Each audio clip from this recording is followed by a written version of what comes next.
Hello. What's up this afternoon, everyone? Welcome. Fine Tuesday to y'all. Good to see ya. What is up?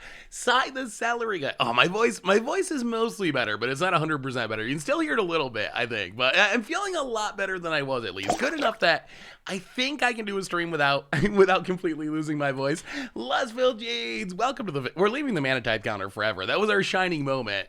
We didn't win a match, but we Manatide a lot of spells. How is everyone doing today? Hopefully everyone had a wonderful weekend. I missed y'all last week with with the sickness not being able to stream Thursday, but I feel a lot better now. Hopefully everyone is doing it super well. Have you really been streaming for 5 or 6 years? We really have been streaming for 5 or 6 years. Kind of insane, but that is how long it's been. It still blows my mind. Past weekend's content was rough. Yeah, it's getting better. It's not all the way better, and we'll see how a stream goes with talking for like 3 straight hours. Hopefully it goes fine. I still the high voice. If I try to do the like saffron olive high voice, my voice just cracks like I'm going through puberty again. Did I get COVID? I did not. I don't think I got COVID. I took 3 COVID tests, home tests and real tests, and they all came back negative. So I think I just got like a really bad cold that's been going around. So, but I'm doing better now. I'm getting there. My voice doesn't sound too bad, right? I think we're getting there. Most importantly, it is spoiler season. We just got a new one. I haven't even seen this card yet. Cloudsteel Kieran, 3 mana, 3/2 flyer. Equip creature as flying, and you can't lose the game and your opponents can't win. Oh, wow, that is actually a really cool card. Equip creature as flying, and you can't lose the game and your opponents can't win. It's a Platinum Angel. It's a Platinum Angel reconfigure on a relatively on-curve flyer. It is 5 mana. What do you think of reconfigure? I'm actually like really... Oh, we got another new one? What do you think of reconfigure? Is this mechanic even good? I worry that the blowout potential is really high. That is my main concern. Excuse me, I'm going to try, if I have to cough, I'm going to try to mute myself, so hopefully there won't be coughing, but if I miss it, I apologize. Count Joko, welcome to the Fishbowl. Thank you so much for your subscription. Big soup cheer for you, thank you. I don't know, what do you think of the reconfigure mechanic?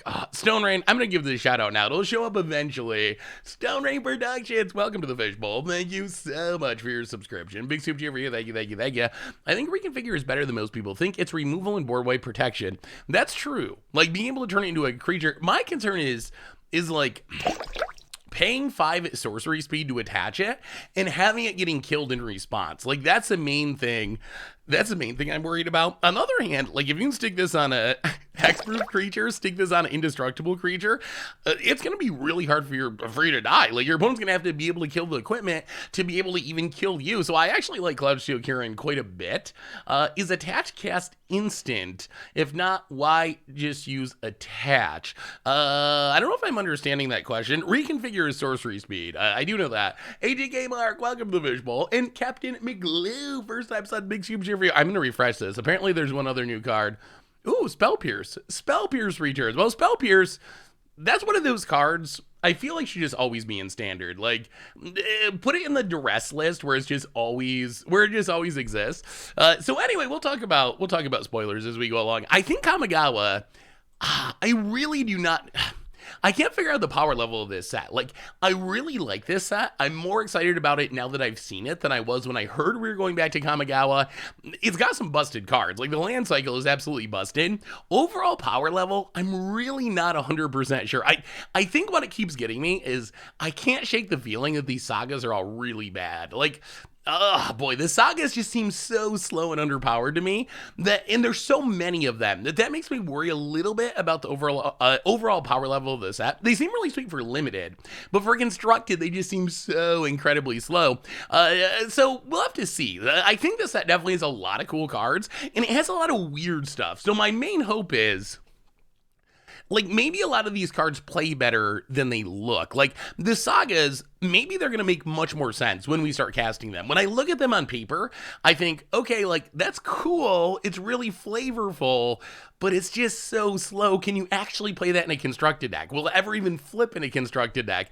So I worry about that. I worry about reconfigure being sorcery speed and you just getting blown out when you go to equip it. Like, is that going to be a deal breaker? But maybe those things play much, much better once you get going. Land cycle's busted. The dragon, like actually busted. I know I say busted a lot, probably more than I should have, but I actually think that those lands are like legitimately like going to get things banned in older formats busted, like over the top, like insanely busted. So the land cycle's insane, like that's for sure. I think the dragons are actually going to be pretty good in standard. I'm pretty high on the dragons. The planeswalkers look pretty neat and pretty powerful. Phyrexian mana coming back, like, oh, this set's so sweet. The flavor is just like so incredibly good. Mama Boo and Chimich, welcome to the Fishbowl. Thank you so much for your subscription. Big tube cheer for you. Thank you. But we'll talk about spoilers as we go along. And if we get new ones, I mean, the whole land cycle it's insane. It's insane. I don't even, like, I cannot say enough good things about this land cycle. Like, to the point where I actually think it might just be too good. Like, I don't know. Maybe I'm seeing this through MDFC tainted glasses and just loving lands. They come into play tapped and do spell things. Like, those are I think some of the most powerful cards in all of Magic. These ones to me just look like mythic MDFCs, but like way, way better. If your mythic MDFCs cost a reasonable amount of mana and didn't cost life to come into play and tap, like that's what this land cycle is. It is over the top how good they are. But we'll talk about spoilers as we go along. As far as gameplay, here's what's on the menu for today. So I mentioned standard and historic. Y'all can let me know what decks you're most excited about. I think we're going to start with this sweet hidden procession deck. This reminds me of a really fun old standard deck. I don't know how many of you... Hey, what's up, GR Michello? How are you? I don't know how many of you remember this deck in Standard. There was this black-white deck in Standard back during Kaladesh era. They used Hidden Stockpile along with Anointed Procession to really, really slowly make a big board full of tokens. This is kind of a historic twist on that deck. We got Anointed Procession double our tokens. We got Hidden Stockpile, which as long as we revolt, have something leave the battlefield, we get to make a servo on our end step, which will be 2 servos. So the combo is kind of like we can sack a servo and then get 2 servos. So we're slowly building a board. We also get new additions like Wedding Announcement. We got Planeswalkers that are making tokens like Sorin, in Lolth, in Liliana. We got MDFCs, of course, got to have some MDFC value. So I'm really excited to actually feel what this deck, what it's like in Historic if it works. So that's one of the decks. There's 4 decks altogether that are on the list. The other Historic deck, this deck is wild. This is Platinum Mythic Rank Player Special. I honestly think, and I can't remember who sent me this deck, but I'm pretty sure that someone sent me this deck list a couple of weeks ago, and then it showed up this week in the arena deck list hub. I think we're going to start with Historic. It seems like we want to see Historic. This deck... I like everything about it kind of blows my mind. So it's a Lotus Field deck with Blood Sun. That's step number 1. But it's like getting into the trials, trying to take extra turns with Chance for Glory and not die with the emblem. Wishclaw Talisman, I don't even know, to tutor up ways to not die. Treacherous Blessing, because I guess we can go to negative life if we have Gideon out. Like, I don't even know what's going on with this deck. This deck is really, really wild. The standard decks, I know standard is kind of in a dead period, which makes me a little skeptical. The main reason I want to try standard is one of these lists that pops up was actually an idea I had during spoiler season like 2 sets ago. It was when Hallowed Haunting was spoiled. I made this like hypothetical deck with Hallowed Haunting and Rite of Harmony with a whole bunch of enchantments that make creatures, all the like ranger classes and skeletal swarmings with Wedding Announcement, all that kind of stuff. Any enchantment that could make a creature, with the idea being you just draw a ridiculous amount of cards. You play Rite of Harmony, you skeletal swarming, draw a card, then you make skeletons, draw more cards. Same with Wedding Announcements and Hallowed Hauntings. And someone actually built the deck, and according to Magic Arena, got 6 wins in a row. I don't know if that's actually legit. You never know with Arena. But it's like all the creature enchantments, but no actual creatures. And then there's an Esper version too, which is kind of similar. Like kind of the same type of idea. Hallowed Haunting, Wedding Announcements, really weird, like confounding conundrums, lithiform blights, random class enchantments that no one ever plays. So those were the standard decks I was interested in. But I think we're going to start with the historic jank. So anyway, let's do our reminders real quick. I mean, I don't even like Blood Sun that much. It's like Bad Blood Moon. Replay YouTube. That's where you can find the old streams, including this one in the future. Normal YouTube. Tons of stuff coming up on the YouTube. Mostly spoilers. Unfortunately, I'm going to miss a couple of gameplay videos this week. You probably already noticed. No Budget Magic yesterday. My voice I just could not really handle recording gameplay and spoilers and everything else. So I missed a couple of gameplay videos, but still a lot coming up on the YouTube. So check that out on the YouTube. A reminder that our sponsor today is Card Kingdom. And if you need some magical cards, you can get them at cardkingdom.com. Get some Kamigawa cards if you'd like. Even get a free goldfish sticker. Just let them know you want one in your order notes and they will hook you up. So thank you to Card Kingdom for supporting the show. Otherwise, merch page, tokens, t-shirts, playmats, good way to support the stream and the channel and the site. Donations always appreciated, never required. $2 or more gets your message read on stream. Is my voice due to COVID/influenza? Definitely due to being sick. Although I took COVID tests, like home ones and real ones, and did not come up positive. So I don't think it was COVID, unless all the tests somehow missed it, which seems pretty unlikely based on what I've read about COVID tests. So I guess it was just some sort of bad cold or something. I honestly forgot. I think I forgot what having a bad cold's like because I just didn't get sick for like 2 years with all with like social distancing and mask wearing and all the COVID stuff. The upside of staying home and wearing a mask and social distancing, not only do you not get COVID very often, you don't get anything very often. So I think I kind of just forgot what it was like to get like a really bad cold, and then I got a really bad cold, finally.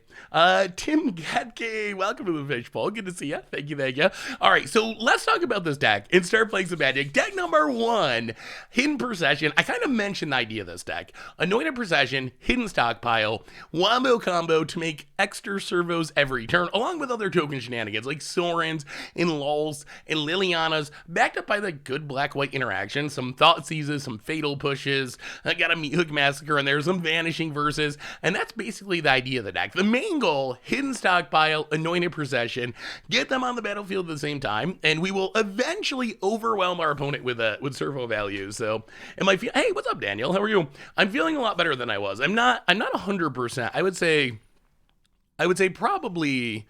Oh no. Can we find our way into a match? I would say probably like 85%, something like that. All right. So hidden Procession. Let's start with that one. The new red-white enchantment, Hidasugo something. Don't forget, you and Krim are always wrong about it. I mean, I actually think that card's pretty good. Maybe I'm wrong about it, but that's one of the cards I'm actually kind of excited about in Modern. New Rakdos Hidden Stockpile. Oh, that card's interesting. I haven't thought about that one too in depth. I saw the once per turn restriction, and then I stopped thinking about it. Maybe that's not giving it enough credit. So, kind of Hidden Stockpile. Actually, very, very similar to Hidden Stockpile. Whenever one or more artifacts you control leaves the battlefield during your turn, make a 1/1 colorless construct artifact creature token. Only activates once per turn, and you can sack an artifact to deal 1 damage to opponent, and you gain a life. It seems like that has some potential. Artifact sack outlet that replaces itself, and you can kind of just burn your opponent slowly out of the game. Seems good for sack decks. Yeah, so here's a question for you, chat. We were talking about Spell Pierce, and I mentioned how I kind of think that Spell Pierce should just always be in Standard. Let's say, I actually think this could be a good idea for Standard, but let's say that each color could have one Evergreen card, and I'm thinking like, Black would get Duress. I think Duress should just always be in Standard for Black. Let's say Blue got, I could argue Spell Pierce if we want to stick with 1 mana, or maybe it's Negate. I guess you could argue would be the blue one. What effect would you want from red and white and green to be Evergreen? What would the Evergreen card be for those colors? It's just always legal and always exists, never rotates out. Those colors are a little bit trickier.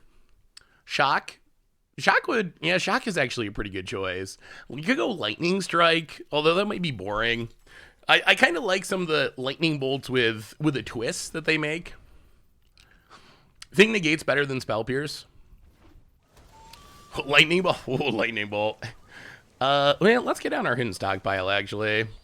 We have Hidden Stockpile and Anointed Procession, so the combo is achieved once we get the mana. Ooh, Tormenting Voice. Oh, Unholy. Unholy Heat shouldn't even exist in Modern. Unholy Heat. Oh my god, that card. I think it's just a smidge too good. Just a little bit too good. Oh. I think we got a Thought Seize because of potential.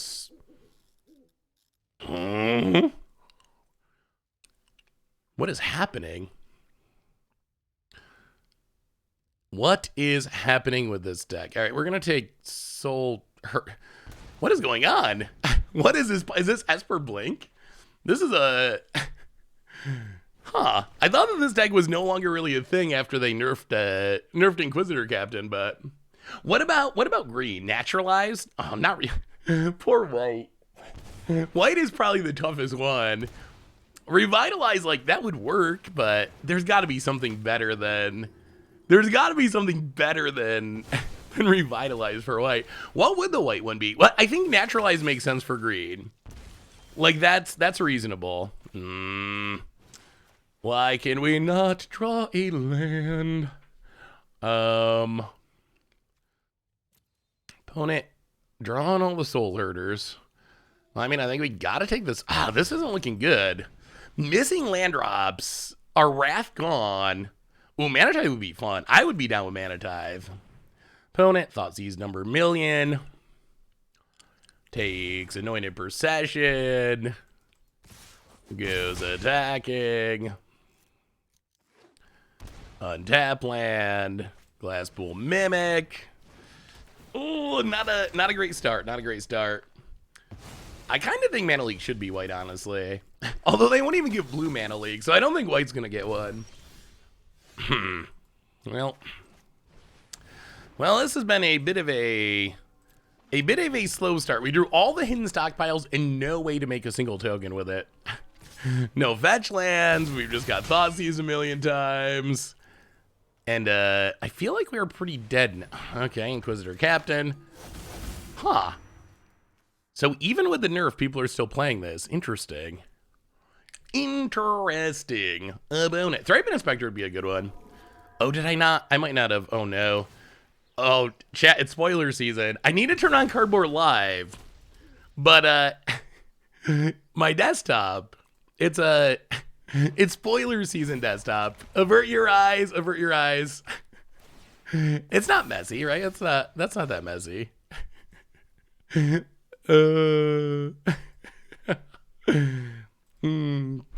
Defiant Strike, I mean, that does feel pretty white. All right, we're just gonna scoop. Well, that was brutal. Huh, people are still Inquisitor Captaining. It's a little full, it's slightly full, I know. I know, a little bit full. Kind of wish we had more sweepers in the sideboard. I guess Noxious Grasp, maybe. What can we go down? Yeah, I kind of wish we had more Rats. We got 3 in the main deck, but that's not that many. Huh.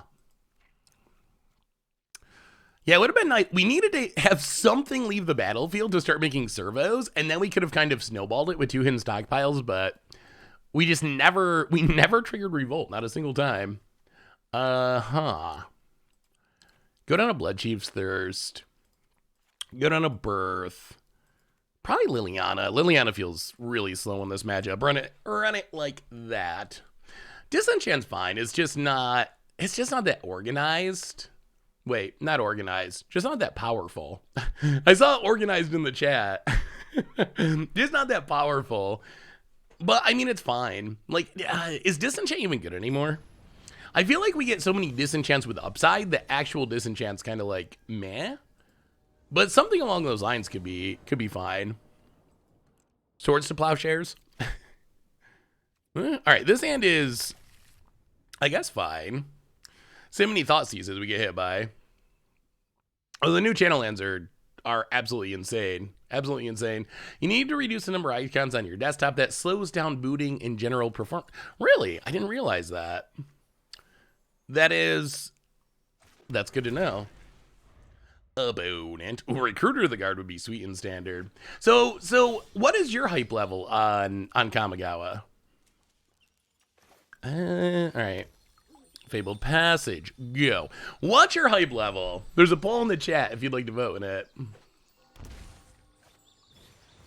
Ooh, Wall of Omens would actually be a sweet one. I'll crack this. Grab a Schwamp. Opponent. Medium solid. What do you think the power level is? Yeah, let's wedding announcement. what do you think the power level of the set is? Do you think it's compared to the other sets in standard? Like, I'm not expecting it to be Urza's block broken or Mirrodin block broken, but compared to like the last couple of sets, compared to Innistrad, higher or lower? Kaldheim, yeah, I mean, I don't think it's lower powered. I think it's higher powered than like Strixhaven, oh my goodness, or like Adventures in the Forgotten Realms, which were just really, really kind of low powered. So I think, wow, they just traded that? Okay. And scooped.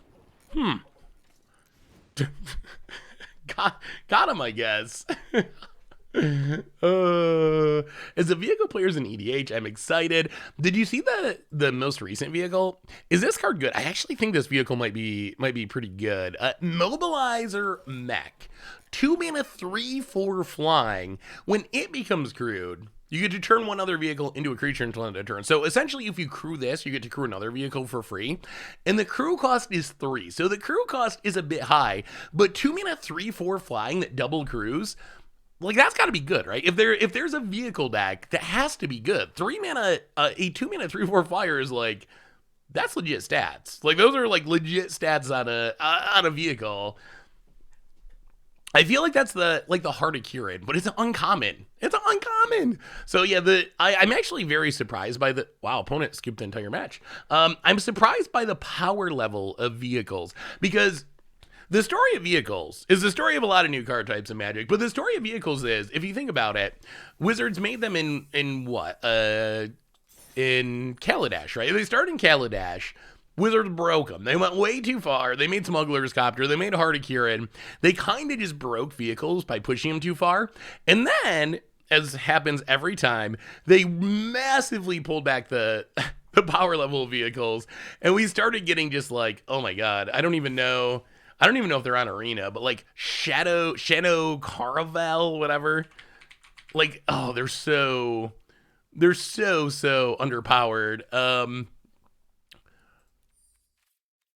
But we started getting really, really, really, really bad vehicles. Like, Shadowed Caravel, yeah. Like, oh, like, from Smuggler's Copter to just, like, so... And I guess it was from Ixalan, too, which didn't help. But, like, the random... Like, Skyskiff is close to a playable card. Like, that was a common vehicle. And that was close to... If it wasn't for Smuggler's Copter being a thing in the same standard, like, that was very close to being an actual playable card. So vehicles went from, like, busted to unplayable. And now I feel like Wizards is kind of upping their power level again. I think we're getting to a good spot where vehicles are actually powerful enough to play again for the first time in a while.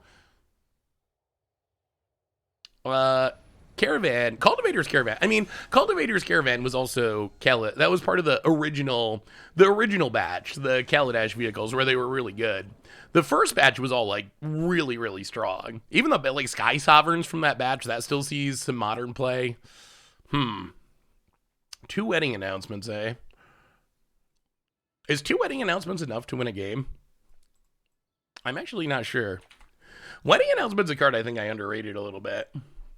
Casima's sweet. Hey, what's up? What's up, Skippy? Good to see ya. How you liking the new set? It's enough? All right, let's try it. We'll give it a go. Wedding announcement's a card that I thought was pretty bad, but it's seeing more and more play. Forsaken Crossroads, A. All right, tap land, go. Opponent. So what is your number one card from Neo so far? Oh, actually, did you see Light Paws? Light Paws, this might be one of my favorite cards from the set. It's on my short list. Definitely the commander, I think, that is most interesting. When you cast an aura, or when an aura enters a battlefield, rather, under your control, if you cast it, you search your library for an aura with lesser mana value or equal, and you put it onto Light Paws. It has to have a different name than the auras you already have, so you can't keep getting the same thing. But that seems like one of the coolest build-around commanders that I've seen. I mean, the lands are just busted. The lands might be a mistake, even. Like, possibly mistake level good. Reality Chip is really cool. Yeah, Mech Titan. Mech Titan is in the top of my list for potential against odds cards. New Tezzeret. I like Tezzerets. Tezzerets are one of my favorite planeswalkers. just overall. And the new one's fine. Like, I don't dislike the new one, although it does kind of just feel like every other Tezzeret to me. Like, it's kind of the same thing. Like, oh, +1, draw cards in an artifact way. Negative, turn an artifact into a creature. Like, every Tezzeret does essentially the same thing. Not that that's, like, a vote saying the new one is bad, but it just didn't intrigue me. When you look at the Planeswalkers from the set, I think we got two that are they countering? Oh, my God. All right. Found the Crim player. About it. 80 cards and still, I mean, I guess that just gives you room to play even more counters. Narset Parter. Oh my goodness. Light Pause is a tutor for Commander. Always ends up linear and not that interesting as Commander because it's always the same play pattern. Yeah, I guess that's true once people figure out like the optimal lines. I guess that it probably will end up being like, oh, I cast this and get this and get this and get this, and then you die. That is something that does tend to happen with cards like that. All right, so opponent has big sharks. Well, Maze Mines too.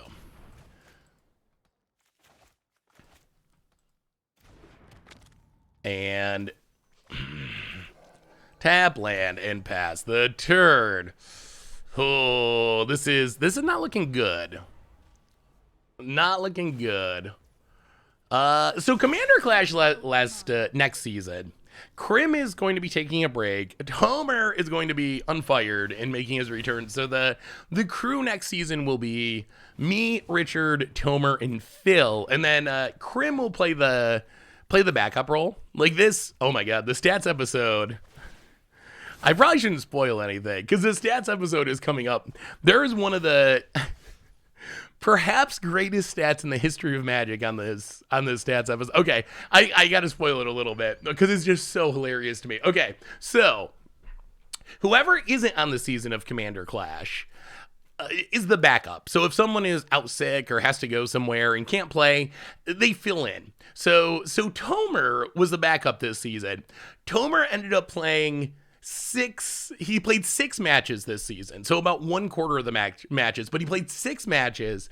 Would you like to guess how many out of those 6 matches, how many times was Tomer the first person out? How many times did Tomer die first? It is glorious. It is my favorite. It is probably my favorite thing. Those are very, very accurate guess. It was actually 5. He did not die first once, but he was first out like almost as much as some of the full-time members of the class. I think it was like 1 game away from someone else, and he only played 1/4 of the games. I always thought Tomer complaining about dying first was him just being a little bit dramatic or like over the top, but apparently Tomer really does die first like every time. I almost feel bad for him. But how is that possible? How is it even possible that you could die first that often? Like, you would think just by dumb luck you would end up surviving and not being the first player out at least some percentage of the time.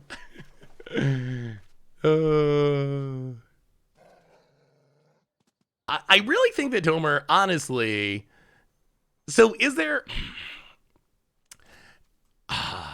That's a good question. Wow, so many Vanishing Verses. More Vanishing Verses than we really need.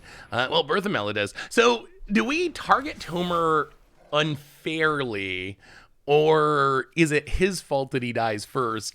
I went back and forth on this. So I do think that sometimes Tomer takes like the brunt of the table politics, where like everyone else is kind of whatever, like doing other things, and Tomer just ends up getting attacked. So I do think that happens on occasion. I also think that Tomer is, oh yeah, we're in trouble now. I also think that Tomer is a player that is most likely to be like, hey, I'm just gonna run out my Orvar for value, and everyone be like, we know that's a combo piece. We know you're gonna go infinite. Like, we know we have to deal with this or deal with you. And Tomer just like runs out half of his combo and then gets murdered. And I think in those situations, like, it's like, what are you supposed to do? Do you let him untap with Orvar because you feel bad that he dies first a lot? So I think it's a little of both. Like, maybe he gets unfairly targeted to some extent, but I also think he does it to himself to some extent by just like running out half of a combo and so forth and looking way scarier than he is. He runs out something, he's like, it's the same trap I've fallen into sometimes. Shrermo and Waldog, welcome to the Fishbowl. Thank you so much for your subscription. Big super chat for you, thank you, thank you, thank you. It's the same thing that I do sometimes, and I think I've gotten better at, but it's really tough to like play a scary commander and try to convince the table it's not scary. Like, oh, I'm playing Golos, but I'm playing Golos Scouts. Like, don't worry about it. This is fair Golos or whatever. It's really hard to convince the rest of the table that your busted commander is being played in a fair way. Or that you're busted, you play an Ashnod's Altar and you're like, no, I'm using it fairly. Don't worry, I'm not comboing. No one's going to believe you. No one's going to believe you that you're doing it fairly because everyone knows how scary that card can be. So I think that happens on occasion. I'm excited to have Tomer back. I always enjoyed playing Commander with Tomer, so it'll be fun to have him back this season. Well, I'm expecting this gets countered. Unfortunately, these infinite banishing verses do not stop a Teferi. How about it? Oh god. Oh my god. Well, Birth of Melitus. Yeah, we're dying to this Teferi. Opponent. Get our last planes. Pass the turn. Yeah, can I scoop yet, chat? There's a Teferi. Am I allowed? I think I can. I used to be really bad saying like, oh, I think I can win next turn or things like that. If you go back to the early seasons of Commander Clash, I did that a lot. Like, oh, I think I'm going to win next turn. And then everyone be like, well, I guess we got to kill you. The win kind is hidden stockpile, anointed procession to very, very slowly make a big board of 1/1s. Unfortunately, I mean, we can wait another turn. It's unfortunate that these vanishing verses can't hit the Teferi. We can probably wait another turn or two, but I'm not just gonna play this out forever against Teferi. Draw card. Johan Leafart, welcome to the Fishbowl for the 9th month. Hey Seth, great to see you're feeling better. Your voice sounds much better. Hope the worst is behind you. I think it definitely is. I would say I'm probably like 90% right now, but my voice, that was the worst part. Like even over the weekend, I didn't feel that bad. My voice though, I was just congested, and I realized that my voice is a lot of content is just talking, and not having a voice is definitely rough. We can't deal with this Teferi. Yeah, I'm just gonna scoop. Could we win this game? Yes. Am I interested in battling it for a half hour for the 5% chance? Not especially. The Juice Caboose! Welcome to the Fishbowl. Thank you so much for your subscription. Big super for you. Thank you. Ah, yes, thank you. I feel way better now. Way better. Why do we have Bastardy's Lieutenant? Protection from multicolored. What matchup is this for? This is a weird sideboard card. I don't know why we're playing that, honestly. Is there some, I guess Niv got him. Oh, did you see? So this card, I don't think it's an official spoiler yet. I think it was, it's how everyone was tweeting about it. Maybe it's an official spoiler. It doesn't look like it. But did you see You Were Already Dead? Someone mentioned Pithing Needle. I think this card is bad. But the main value of this card, if you've ever seen me play Moto, when you play a Pithing Needle, you got to name something. And sometimes you have a Pithing Needle and you don't have anything relevant to name. It is official? Oh, that's good. I feel better about it then. Sometimes you don't have anything good to name, but you have to name a card. This is the new go-to. It used to be Abandon Hope, I think was the most brutal name. Pithing Needle naming Abandon Hope, or like Meddling Mage naming Abandon Hope. You Are Already Dead is even better though. So I think that's the main value of this card, is just having it as an option for Pithing Needle naming. I think that is the The main reason it exists. Ooh, Veer and Burn. That sounds sweet. All right, what else do a Pithing Needle? Speaking of Pithing Needle, we will bring that in. All right, what is bad? Fatal Push is pretty bad. Our Planeswalkers are fine. Wraths are bad. Vanishing Verse is medium. All right, we got to get our hidden stockpile going sooner, I think. I want to play Mardu deck similar to this one with the new hidden stockpile making 8 pile. Ooh, that actually does sound sweet. Well, 2 Thought Seizes is good. Gonna need more mana. Still no hidden stockpile. Oh my god. Teferis for days and Omens of the Seas for days. Well, I don't know if Rebalance Teferi is even playable.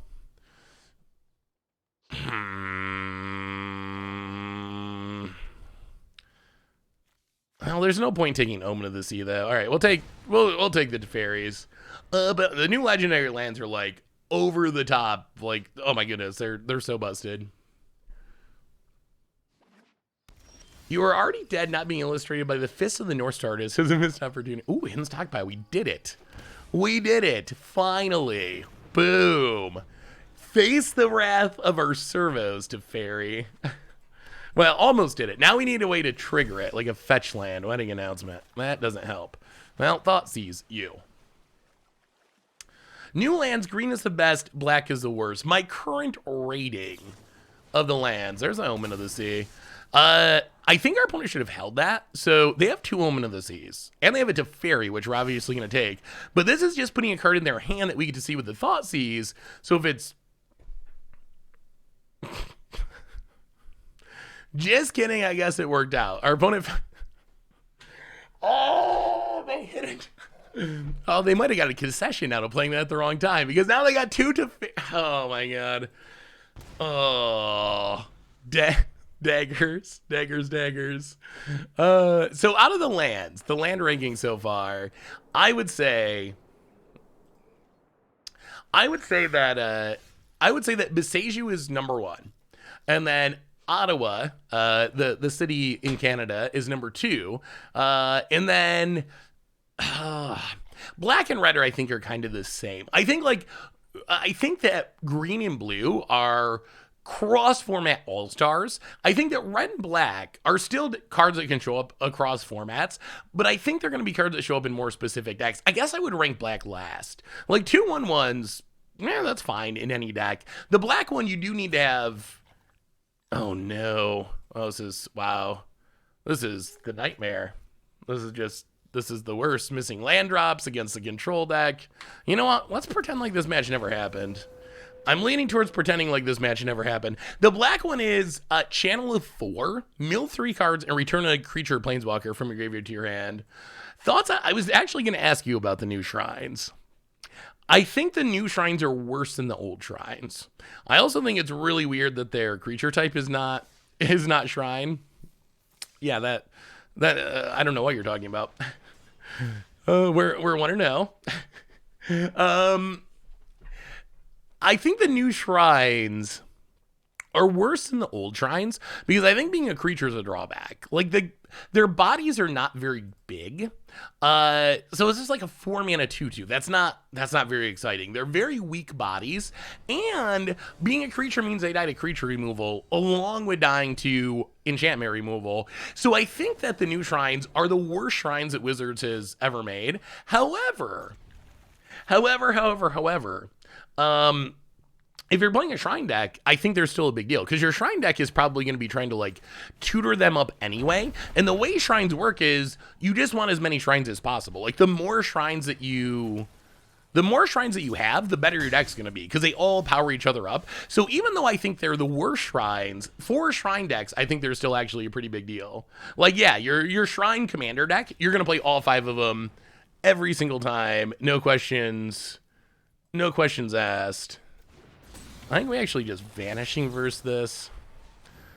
I really don't want to get Robber of the Rich here. Get rid of the Robber. And then we can Wrath. This will buy us more time to Wrathing. The other problem is, if we let the Robber live, we're probably just going to be forced to Wrath quicker. When if we kill it, that might buy us a little more time until we have to Wrath. Cocoa Shrines. They're too expensive, a lot of them. Another Robber of the Rich. Yup.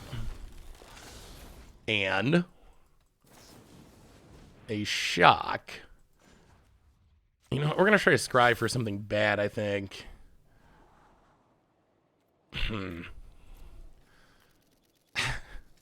All right. We don't want to give our opponent our one Liliana. That actually sounds pretty bad. So what card are you most excited to build around? Oh, yeah. The Shrines will almost certainly be an against odds deck. Well, play a land.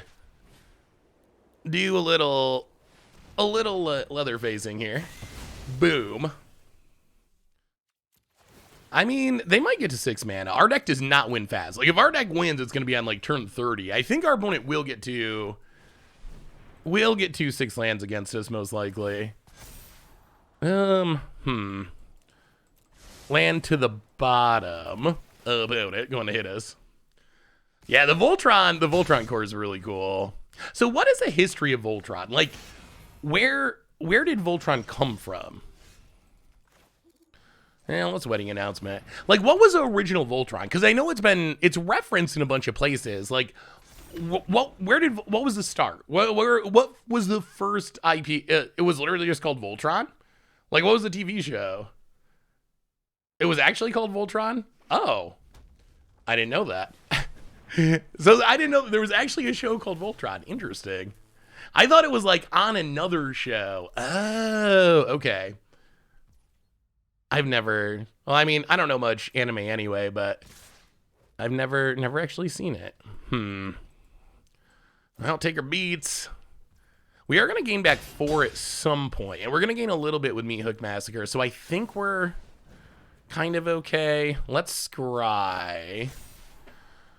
Keep the wedding announcement, I think, down to 7. Untap.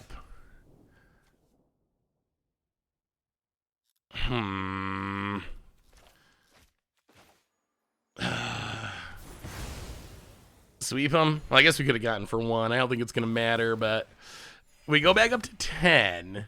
Pass the turn. Make a 1/1. Hey, what's up, Dylan? How are you? Good to see you. Chandra. Okay, that's a bit of an issue. Makes mana. You're going down. And Crushy Crusherton. Oh, can we beat a Chandra? Opponent passes. Ooh, Hive of the Eye Tyrant's actually kind of helpful. Anointed Procession.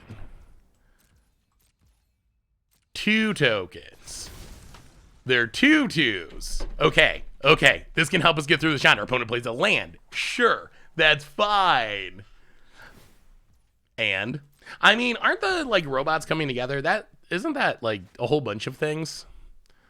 Bonded Courier. Like, didn't the Power Rangers do that? I thought maybe Power Rangers were original Voltron. Opponent passes. Ooh, hidden stockpile. Okay. So. Oh, we also have to avoid dying. So we have to hit the Chandra. We also have to not die. That's kind of asking a lot. All right, so how do we do this? Okay, 1, 2. So we draw a card. We gain life. We trigger Revolt. Okay, we go up to 14. We draw a Swamp. We play the Swamp. We play Hidden Stockpile.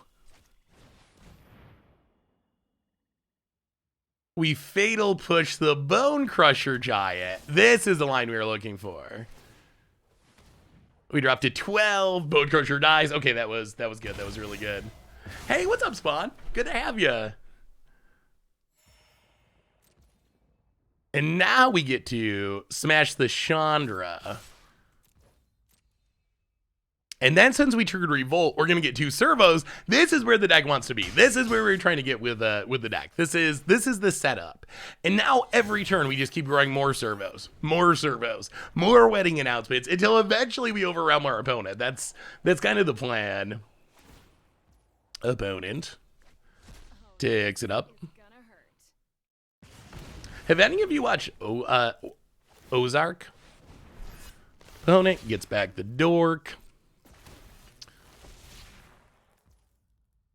Sure. Goes to combat. Attacks. I do love Jason Bateman. Ever since Arrested Development, I've liked Jason Bateman. Now let's kill the bonded courier. Yeah, it's I watched the first season a long time ago, and then I never really watched any of the other seasons, and then I started watching it again, and it actually is pretty good. It's kind of like really slow Breaking Bad. Breaking Bad that is less actiony. I haven't watched Ted Lasso. Ted Lasso. Should I watch Ted Lasso? I will tell you why I haven't in a minute. I have this thing. Winter Malant. We have a new donation. Winter Malant, $4.20. Happy Chinese Lunar New Year, said the chat. Well, Winter Malant, thank you for the donation. Definitely appreciate it. And happy Chinese Lunar New Year to you as well. Okay, we can kill this Chandra. So the reason I haven't watched Ted Lasso is sometimes when everyone talks about a show being great, it actually makes me want to not watch it. Which is probably a flaw. Like, that's probably incorrect of me, but I can't help it. When everyone is hyping something up, a lot of times it makes me skeptical of it. It makes me think, okay, like, I don't know, I think I've mentioned this my theory before, that like a lot of people have bad taste. So I sometimes feel like if tons of people like it and a lot of people have bad taste, then that makes it more likely that the thing is bad rather than good. Maybe that is a really like convoluted and wrong way of thinking, but that is the way I kind of think sometimes about things. But then sometimes I'm wrong. I remember a friend, this was a long time ago, saying, you should watch this was when Trailer Park Boys was like a CBC or whatever the Canadian channel it was on. But a friend saying like, you'd really like Trailer Park Boys. You'd really like Trailer Park Boys. And it was someone who I didn't really trust their taste. And I thought, well, if you're telling me I should watch it, maybe that means I actually shouldn't watch it. So I didn't watch it for a long time. And then I eventually watched it. And I think Trailer Park Boys is like one of my favorite comedies. I think Trailer Park Boys is like hilarious. Yeah, all right, more wedding announcements. Do I think this? Oh, definitely think this. Yes, I very much think the same about music. Probably even more so than TV, honestly. So if it's something that a lot of people, it's on the radio and everyone's listening to me, that's not a sign that it's got to be really good because a lot of people are listening to it. It's a sign that it's probably bad because a lot of people are listening to it.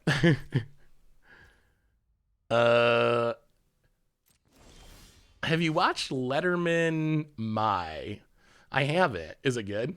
So how is Ted Lasso? And often if it's a Letterkenny, I thought about watching Letterkenny for a while, but I haven't actually watched it. Ted Lasso, like a lot of those shows I'll watch eventually. Like Ted Lasso, I probably will watch eventually because it could actually really truly be good. Your cat is named Steve French after the mountain lion. Oh, that's so good. So good.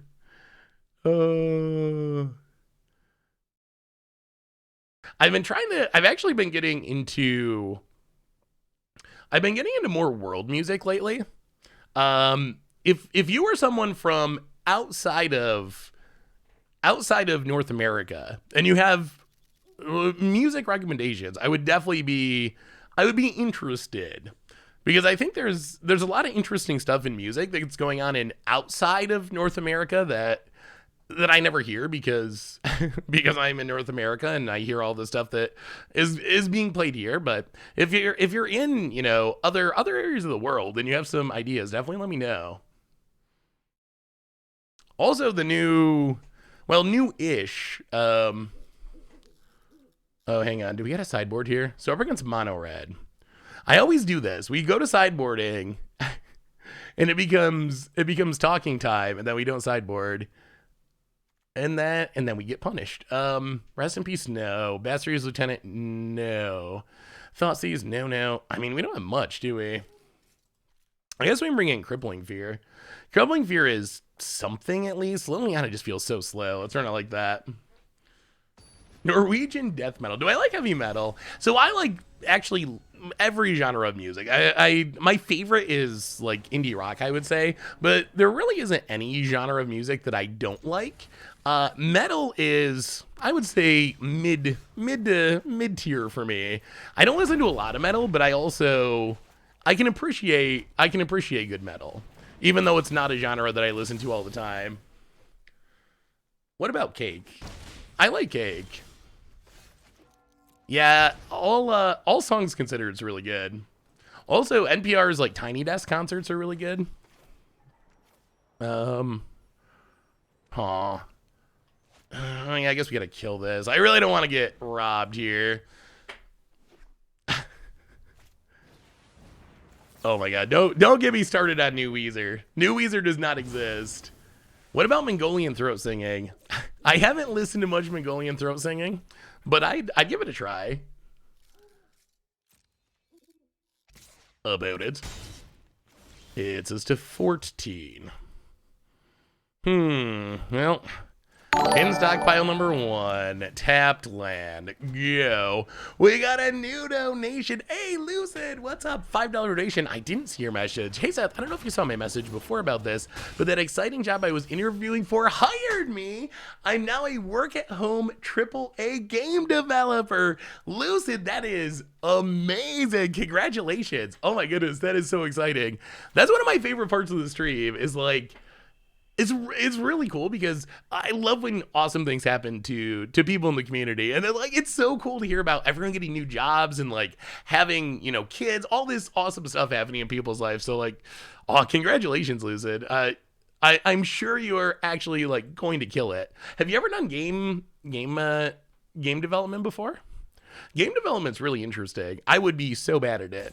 I think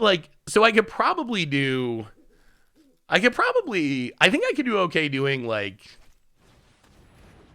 making magic cards or something. Actually, you probably don't want me to make magic cards, but I think I would do okay at that. Like actually like physically designing the game, but I do not have the programming skills to do that aspect of stuff. Oh, I actually really like gypsy music. Who's a somewhat famous gypsy punk band? Oh, I listened to them a lot, like a year or two ago. I listened to them a lot. They were in I can't think of the name of it now. Gorgo Bendello, something like that. Their music was, Golo Bendello. Yeah, they have some really good songs. And then we also used to listen to, in the early years of the stream, oh, what was the band we'd always play in the stream? I haven't listened to them in a long time. It was like copyright safe music, so we could actually get away with playing it on the stream. I don't know if anyone remembers the name of it. We played it like every stream, the first year or two of the stream, until we started getting copyright strikes and had to get rid of the music altogether. But yeah, Funk Fandango. Oh, I might have to listen to them again. It's been a long time, but they actually had some good some catchy tunes. We have another new donation, Purple Polar Panzer, $25. Hey, Seth, longtime YouTube fan. Back from when you were asking chat if it was worth getting a face cam, you've come a long way with your content and your MTG, and I've come a long way too. I've gone from GoFundMe to a new job that pays double. Congratulations, Pure Polar Panzer. That is awesome. Awesome. I hope you were definitely enjoying it. That's super sweet. Freak Fandango Orchestra, that's what it was. Freak Fandango Orchestra. 99% sure that was the name. I'm gonna have to look him up again now. I don't think I've listened to them since we last listened to them on stream. Check out Cell Tello Mortis. All right, I will add them to the list. Teraf D Hardukes. Oh my god. So bad with these names. Oh, how's my pronunciations been for Kamigawa? I haven't got yelled at that much, so I feel like they must not be doing too badly. I'm sure they're not correct, but maybe not as bad as I expected. That was one of the things I was dreading. Oh, it's been awful. Okay, that's one of the things I've been dreading going into Kamigawa spoiler season. Oh my god, I know I'm gonna butcher these names so badly. Like I can't even say most English names right. Let alone Japanese, a language that I do not know like at all. So when you add those things together, can we talk about the frog combo video? Oh, it was such a good idea. I'm gonna do a big brain bruise about that. Just wait till. Good thing they didn't actually release the card, or rather than a short, you probably would have been seeing an entire gameplay video up until the point when I learned that it didn't actually work. What are we taking here? Bone Crusher. So I'm gonna play Earthshaker Kenra. Light Up the Stage is scary. Chandra, we don't really have a clean answer. I guess we just gotta take Chandra. I mean, we deal with all the creatures. We got Fatal Pushes, we got Blood Chief's Curse. We got plenty of ways to deal with creatures. Chandra, we cannot actually deal with easier. Yeah, I totally, in my defense, there's a lot of words on Magic cards these days. Oh, yeah. Constellations I still really liked. Those were... I don't think they're still making music, but I do remember Bicycle Tropics. That song was really good. All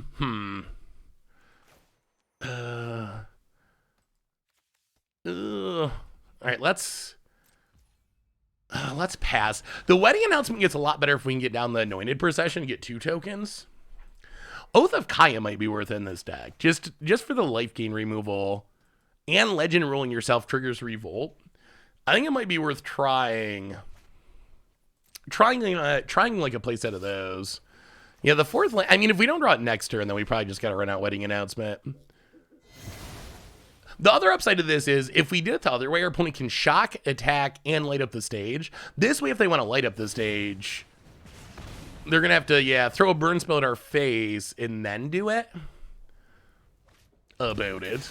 Hey Seth, just taking you on Twitter with a video of a Balkan brass band. Best live show I've seen in my life. Ooh. I will look forward to it after we finish off the stream. I will definitely check it out. That sounds sweet. Alright. Anointed Procession, go. Opponent untaps. Annex Earthshaker Kenra.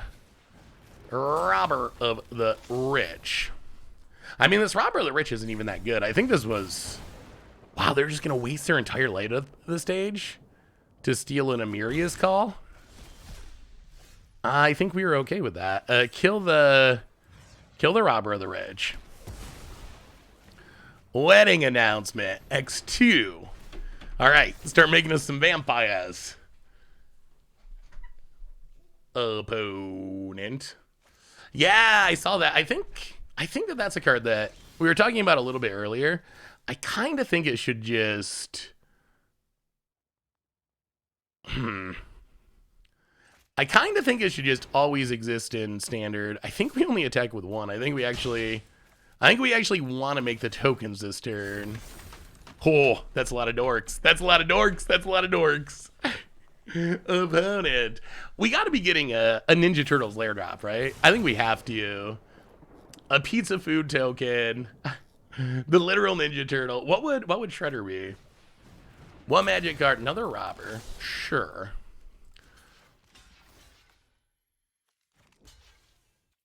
Now block. Ooh, Sorin. That we like. Sorin. Vampire it. You know what? We're going to draw cards this time. Hit ya. Down to 13. Draw some cards. Oh, another wedding announcement. Another wedding announcement. All right. Yeah. Flip it around. Flip it around. About it. We have an old rat ninja lord in Kamigawa. Oh, do we?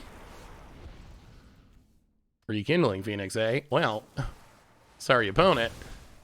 Good game to you. Good game to you. We're going to make some more vampires on our way out. We're going to play a land, play another wedding announcement. Oh, the power of Anointed Procession. Oh, that was good. That was super good. The wedding, we had wedding announcement Tron that game. All right. That was actually pretty sweet. Boom. Silver 1. Oh, chat, I forgot to ask you about, okay. You need to weigh in on this debate. You might have seen it on Twitter. You need to weigh in on this deck. You've watched Memer Dream. You've watched the streams when we play Memer Dream style decks. How bad do you think this deck is in the grand scheme of things? I really need your opinion on it. So the story of this deck is good game, by the way, GG. So the story of this deck, I was looking at Moto results. This deck popped up. It is literally free. It is less than $1 on Magic Online. And apparently 5-0 to lead. So I got kind of excited. You don't see decks that are free, that cost less than $1, go 5-0 on Magic Online. So I tweeted about it, and some people said, I don't think it actually happened. I think it was win trading, where people tried to like queue against their friends, essentially. It is a standard deck. Yes, it is standard. Said it was, they thought it was win trading, that they try to queue against someone and intentionally scoop to, because you can actually profit off doing that. You've seen a lot of Memer Dream decks. Does this deck actually look that bad? When I see this, does this deck look good? No, it's obviously not optimal, and it's obviously like ultra budget. But compared to some of the Memer Dream decks that we've played that just look completely non-functional, this doesn't look that bad. Like, it's got a lot of 1-drops. Like, I think just playing a whole bunch of 1-drops, your opponent stumbles a little bit. It kind of almost doesn't even matter what those 1-drops are. Like, just playing a whole bunch of 1-drops, there's a chance that you're going to win. Sometimes. So, I don't know. I still think we might have to play this deck at some point. Not on stream. Maybe we do a Memer Dream of it, because I'm really curious. And then the person who was really adamant that it had to be a win trading thing rather than a legit 5-0. I think they offered $200, 200 Moto tickets. If you could go 2 and 3 with the deck, if I got to get 5 wins in a row, 2 wins out of 5, they offered 200 Magic Online tickets. And if you got 5-0, 1,000 Magic Online tickets. So there's a big bounty. And then Paulo, PVDDR, apparently saw that and may or may not be trying to see if he can get the prize. But yeah, I think this deck could go 2-3. Going 5-0, you'd have to get really lucky. We play Memer Dream decks all the time. I know what a bad deck looks like, and I know how they work, so I'm not expecting it to go 5-0. But I definitely think out of 5 matches, like, you just play a bunch of 1-drops, your opponent has, like, a stumbly mana draw with too many tap lands, and even if those are, like, kind of janky 1-drops, like Battlefield Raptor or whatever, that can still win some games. Like, just having a whole bunch of 1-drops, you have the potential, at least, to be able to win. A 5-0, very unlikely. No sideboard. That's typical Memer Dream stuff. The other thing is, so I will say, the one thing, after looking very closely at the deck list, the one thing that convinced me it could be some sort of win trading thing, or it's a brand new player. If you look at this deck, it is all cards that you get for free if you create a Magic Online account. If you create a Magic Online account and upgrade it, you get 2 copies of every standard uncommon and 4 copies of every common. This deck is literally the free card. So either Dakota 4 started a Magic Online account and they built the best deck they could with the free cards and they joined a league with it and actually got 5 wins in a row by some miracle, or they started a new Magic Online account specifically to do something sketchy to try to like scam the system into making money and put together. But if you're just going to scam the system, why wouldn't you put in all planes or something? Like, if you're not actually playing the games, like, I know if I was if I was gonna be scamming the system, I would be putting like 60 planes in there or something. Like you gotta play it up when you see your deck list get published. You gotta have the all basic land decks, and everyone's like, how is that even possible? I wouldn't build a real looking deck if I was just gonna try to cheat with it. Yeah, so that was my first take, is like someone started a Magic Online account. They built the best deck they possibly could with the free cards that they got, which explains like all the 2-ofs are mostly the uncommons that they got for free, and the 4-ofs are all the commons that they got for free. They just built the best deck that they could and YOLO'd it with the tickets you get for creating an account, and it worked out. It seems possible. I don't know how likely it is, but yes, I know we should have Godless Shrine that last turn. Opponent. I mean, the card that looks worse in that deck, I think I just closed it actually. The card that looks worse is the Smith. I don't know, Ingenious Smith. Like you have two plate armors and 2 portable holes. Doesn't seem great. There's got to be a better common or uncommon than that, right? Also, Reduced to Memory is a really no removal spell that doesn't give your opponent a 3/2. The 3/2's bigger than anything in the stack. That just like stonewalls the deck. So there's got to be a better removal spell than that, but I don't know. We'll have to try it for something at some point. About it gets and hits us. There's 60 MDFCs, so maybe they don't worry about flood. They just shoot everything up. That could be. Hey, what's up, Cornelius? How are you? How you liking Kamigawa so far? About it. You blank, eh? Well, get rid of Kaya's Wrath. Get rid of the Godless Shrine. We're gonna keep this Anointed Procession. Anointed Procession wedding announcements, kinda sweet. Alright, here comes the dorks. Boom. 15. Double token. How do you beat that, Chevelle? About it. One of my friends went 13-0 on stream in Platinum to Diamond, and his deck wasn't listed. I don't know how Wizards does. I really don't get it. About it. Looking at our Anointed Procession. I mean, obviously, there was an all land deck that got published, so obviously there's got to be some weird glitches in the system, because there's no way your all land deck could ever win.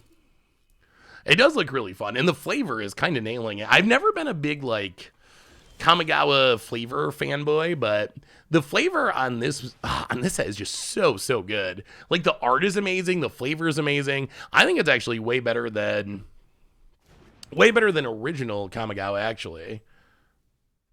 Oh, go to combat.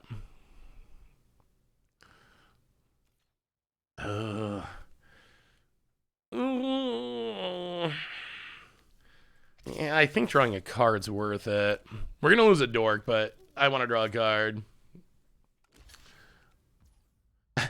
It is funny how bad the non-special lands are compared to the special lands. Like, not the normal ones are fine, but the like full art Japanese ones or whatever look so amazing. And then the other ones are just like any other lands. Well, all right. So we get to draw a card. Maze Mind Stone was a good draw. Kaya's Rest, fine. Opponent. You got even more Assassin's Trophies. Opponent untaps. Do we have any new spoilers since we've started streaming? Looks like no. Opponent. Like, even just like the art on like the March cycle, it just looks so good. Like, so much of it just like spectacular. Opponent. Why didn't you? Oh, come on now. Opponent does not want us drawing cards. Oh, okay. That's a good one. That's a good one. That is a good one. Please don't thought seize us. Oh, opponent. Come on now. Come on now. All right, opponent.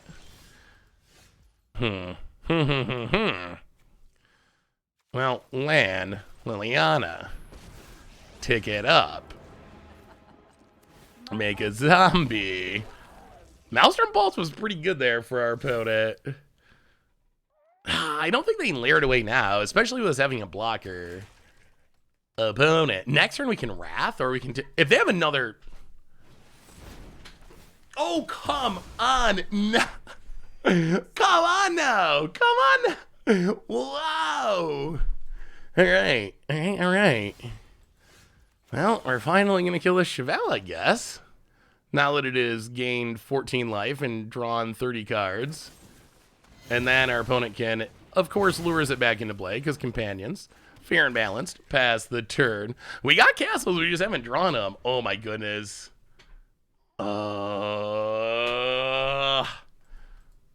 Yeah, I mean, I guess that makes sense, but... that is kind of over. So opponent's basically like control. They're basically a control deck. Opponent. If they do start beating down with Lair of the Hydra, it's gonna deal some damage. And we don't have a way to stop it at the moment. Hey, what's up, Elf? We're playing some historic... Alright, opponent's going to mini Lair of the Hydra. That seems like the worst choice, because then you're still susceptible to removal, and you're not getting in a meaningful amount of damage. Apparently they want to get back to Luris. Opponent gets their companion. Even more lands. Alright, well... go to combat. Attack ya. Eat a...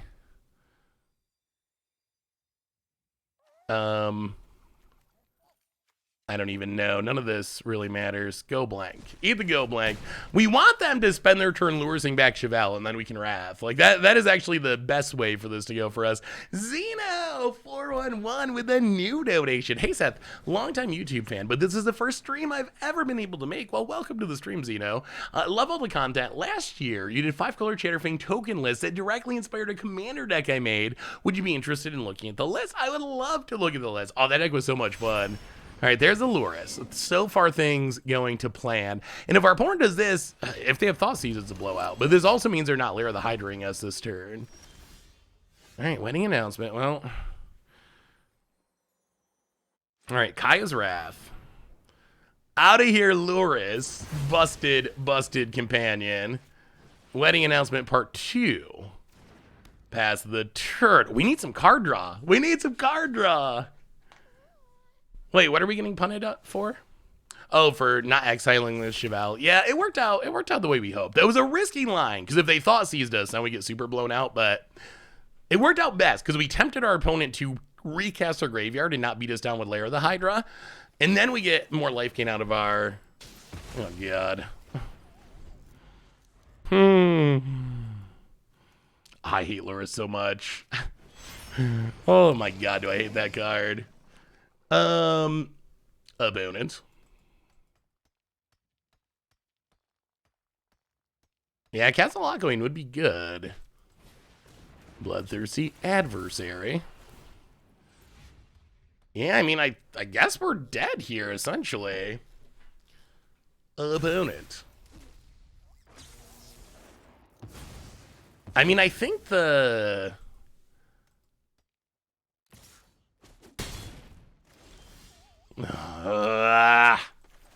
yeah, we're super... oh, boy, that went so poorly. Where's our card draw?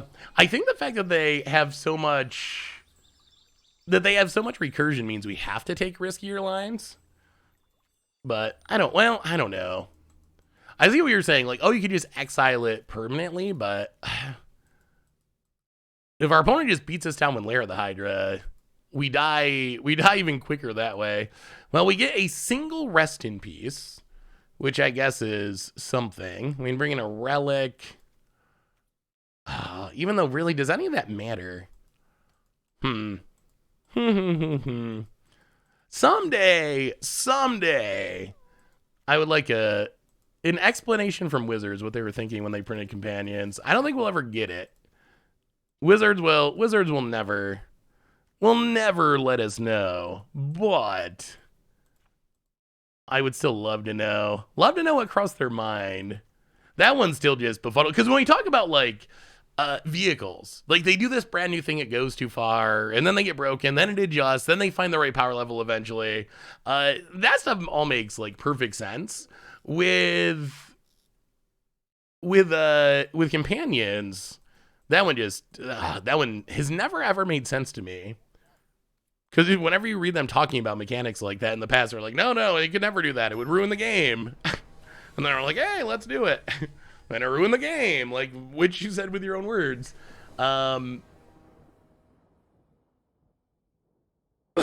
Excuse me, sorry. Yeah, I mean, I guess that's probably it. Although instead they just, like, ruined every constructed format and had to errata the entire mechanic.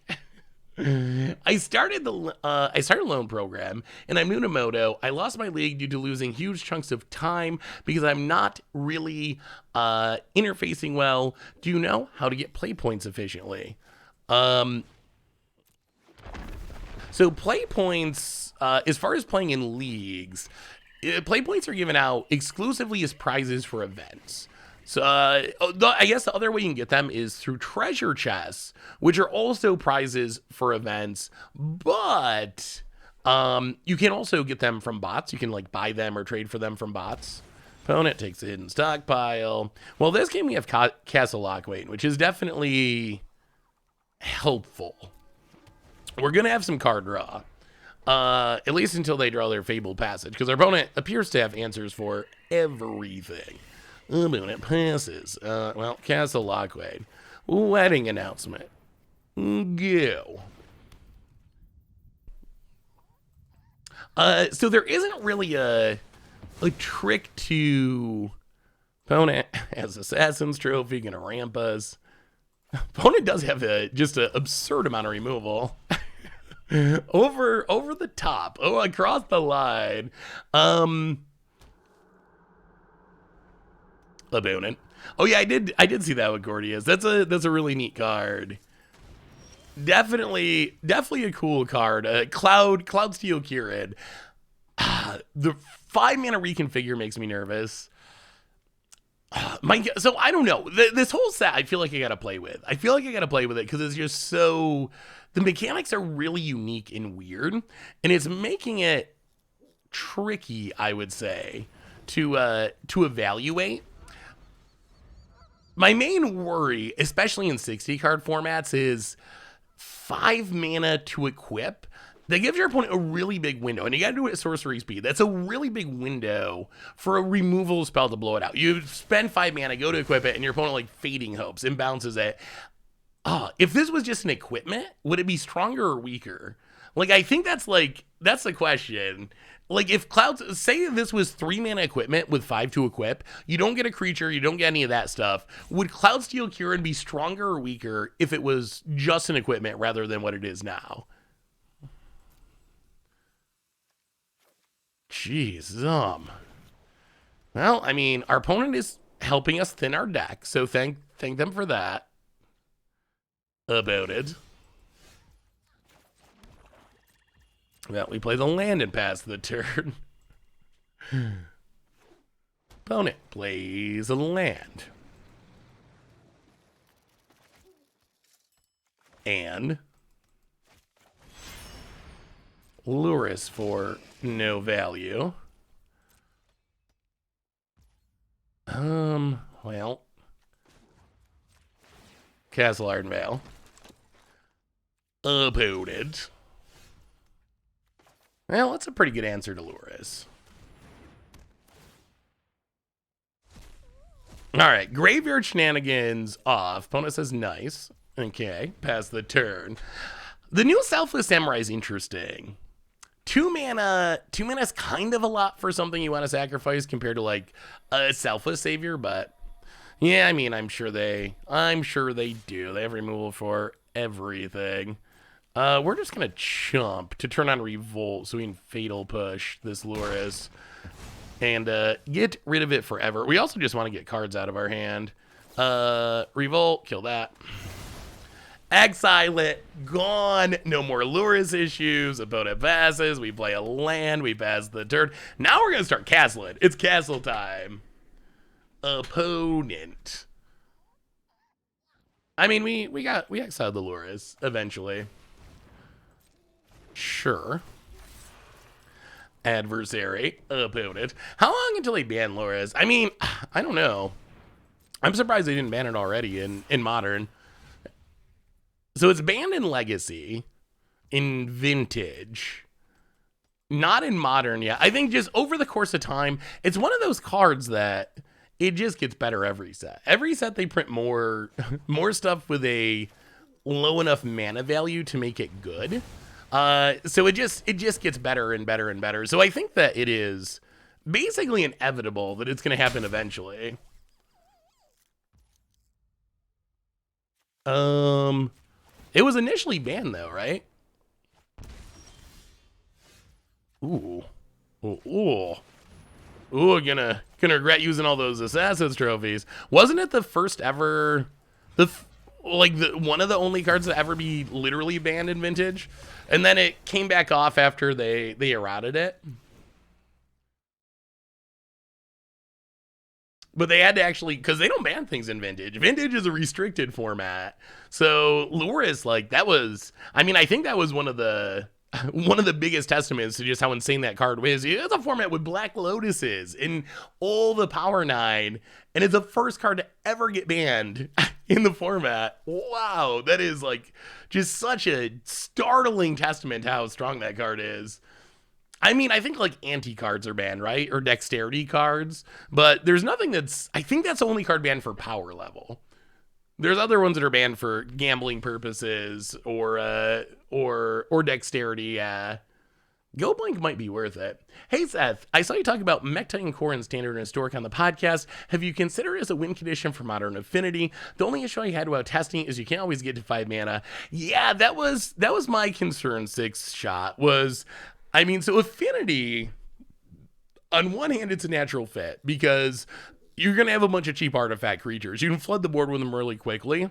On the other hand, my concern would be, do you actually have enough mana to activate it? So I think it's worth considering, maybe as like a one of, but I still kind of think that anti could be a positive. I still like, I keep thinking it's a way to even the playing field for budget players. Like, imagine going to a Commander game and you always have these conversations. You see people have these conversations on social media that's like, oh, well, like power level, you know, you're gonna have the pub stomper at your LGS, if, you know, rules deer, all that stuff.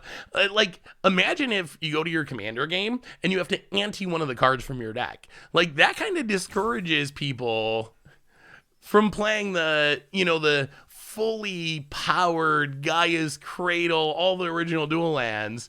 That's kind of a discouragement for playing those, because you would actually risk having to give that to one of the other players in the game. But if you're playing a budget deck, what do you care? Like, what, you got my Squadron Hawk? Like, sure, like go for it. Like my Commander Precon Soul Ring, like sure, that is acceptable. I'll get another one.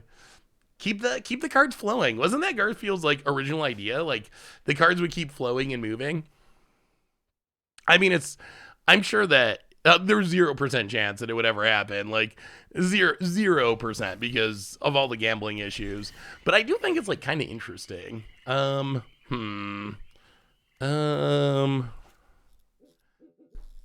let's just play that.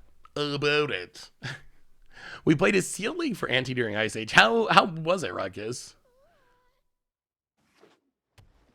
Opponent. But you could win someone else's cards too, though. It goes both ways. You never know. Have I heard about the Conquest format? What are the rules of Conquest? No, wait, no, that Conquest, that's not the 1 day format, right? From the YouTube thing when the Walking Dead Secret Lair was announced. That's not that one, is it? What was the name of that? Captain. That was Captain. Okay. What is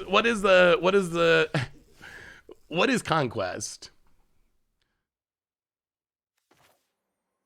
Well, play a land. Wedding announcement. All right, wedding announcement trying again. It worked last time. We only did 5 packs and we were stuck playing 4 colors. We didn't know it was supposed to be 6 packs. Learning experience. A quick reminder, by the way, that our sponsor today is Card Kingdom, and if you need some magical cards, you can get them over at cardkingdom.com. Chevelle. We learned that Chevelle is really good against us.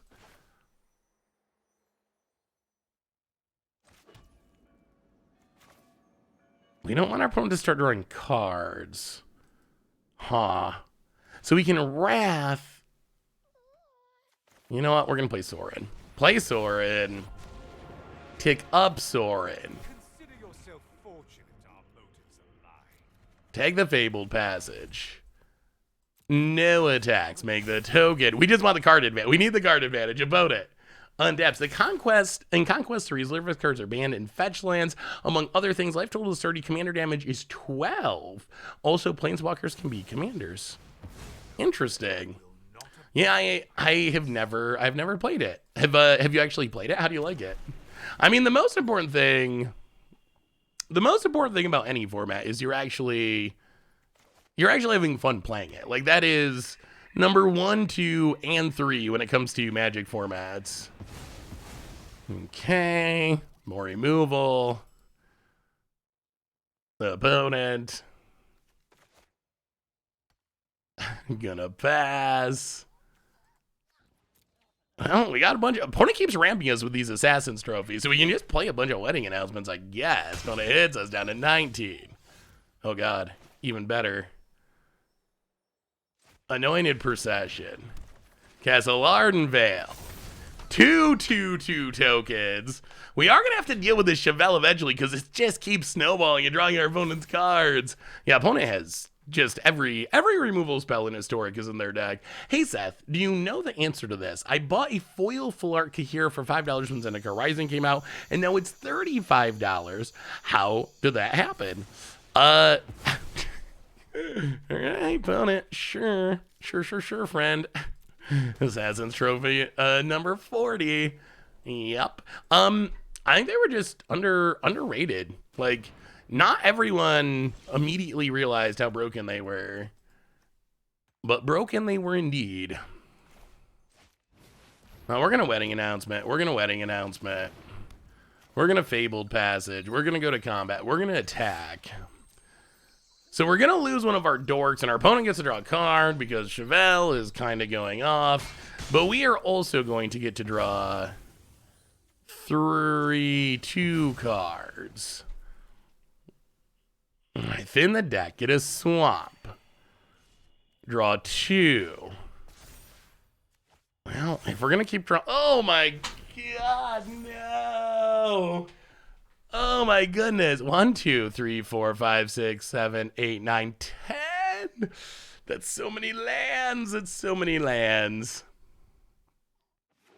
Opponent. Yeah, I mean, it seems some playing formats like Modern. The upside of Kahiro is it's one of the ones that's kind of a freebie. It's one of the ones that's kind of a freebie. If you just have no creatures, you accidentally meet its restriction. So it sees playing quite a few control decks just for that reason. Because if you're only winning with Teferis or whatever, you can just free roll it. Also, Elementals have gotten better. Opponent. Rocks again. Well, we will discard. Down to 13. Opponent passes. Well, Kaya's Wrath. Opponent draws another card with Chevelle. Castle Lockwane. Make some tokens. Wow, Chevelle has done a ridiculous amount of work. I think the real problem here is most decks wouldn't have the ability to blow up enchantments repeatedly. This deck just seemingly accidentally can blow up all of our enchantments. About it. Yeah, we talked about Spell Pierce earlier. Spell Pierce. Oh my goodness. All right, opponent. Literally trying to run us out of lands. Opponent, bloodthirsty adversary. Legions and our tokens. This is getting a slight bit ridiculous. Another jeez. I mean, I guess when you draw as many cards as our opponent has, eventually you're gonna hit good ones just by accident. Yeah, I think we might be in a little bit of trouble here. Okay, so we can kill Chevelle. Fire up Hive of the Eye Tyrant. Get rid of the Croxa.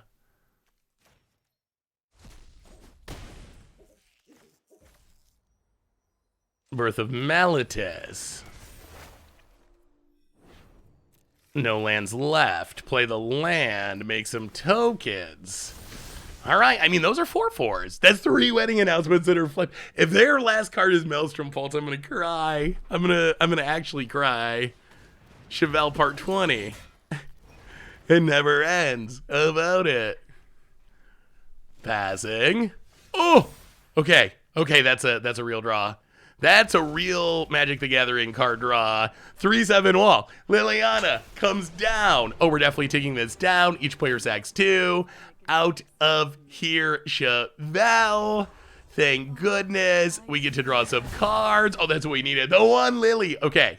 Okay. That was super good. Opponent. Another Castle Lockwain. I'll play Castle Lockwain. Thought sees you just to check. Okay, holding on to a land.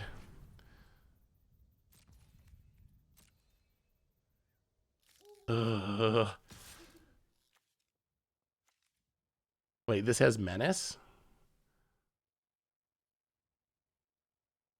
It does. All right, well, hit you. Gonna be close. About it. Down to 15. Chevelle Bane of Monsters. Kind of the key card in our opponent's deck. Just generating a ton of card advantage. Hey, what's up, Super Will? How are you? Do they kill Liliana or do they go face? They probably gotta go. Yeah. I guess I gotta kill Liliana. Alright, opponent hits us. And so have you actually built any Kamigawa decks yet? Also, what are you gonna play after Kamigawa comes out? Is standard coming back? Do you think that the combination of standard bannings and new cards, is that going to get people back into standard? Or is standard just like actually dead? Opponent scavenging ooze. Well, draw a card. We got to not draw lands because we just don't have them anymore. Well, Hin Stockpile's not the worst. Play that.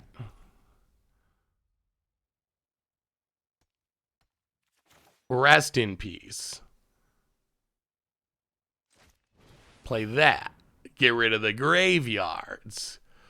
Oh, very slowly. The Tinker is like kind of crazy.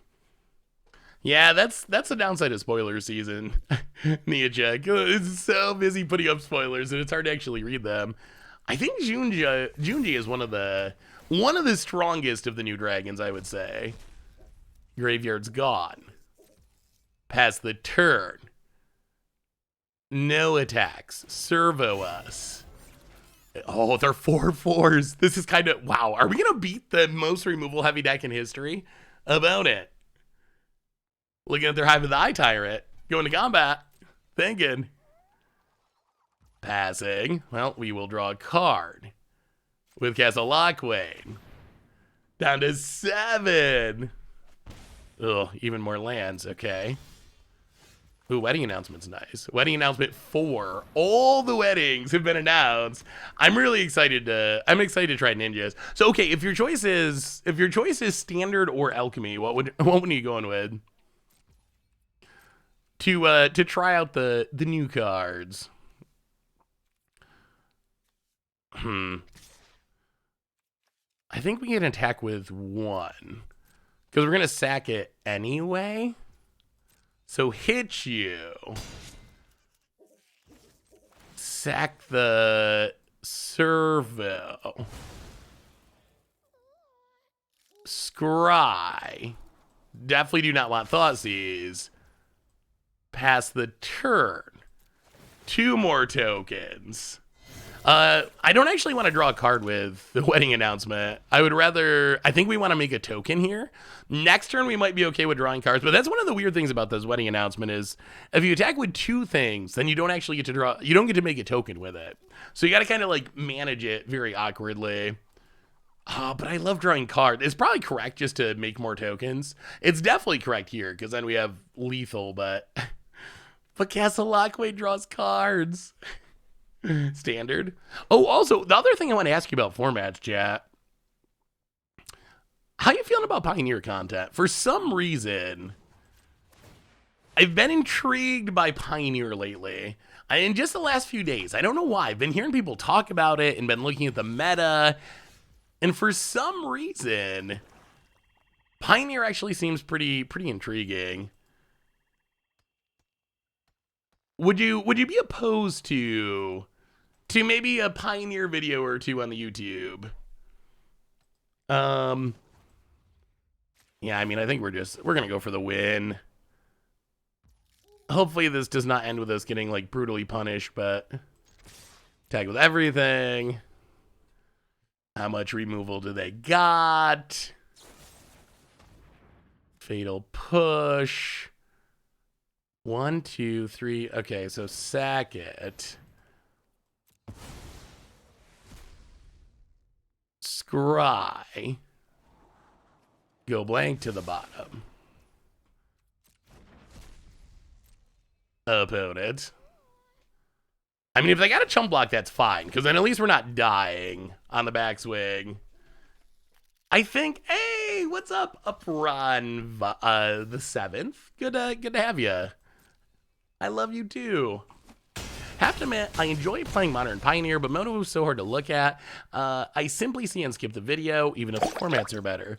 Yeah, well, I mean, I understand that Moto is not for everyone. Some people love it, some people hate it. I mean, I'm always gonna make as long as Moto's around, I'm always gonna make some amount of Moto videos because I'm pretty comfortable with it and I like the formats. But if you do skip them, I totally understand. Merc in Town Famous, welcome to the Fishbowl. Thank you so much for your subscription. Big soup for you. Thank you. Ever get your beard caught in anything?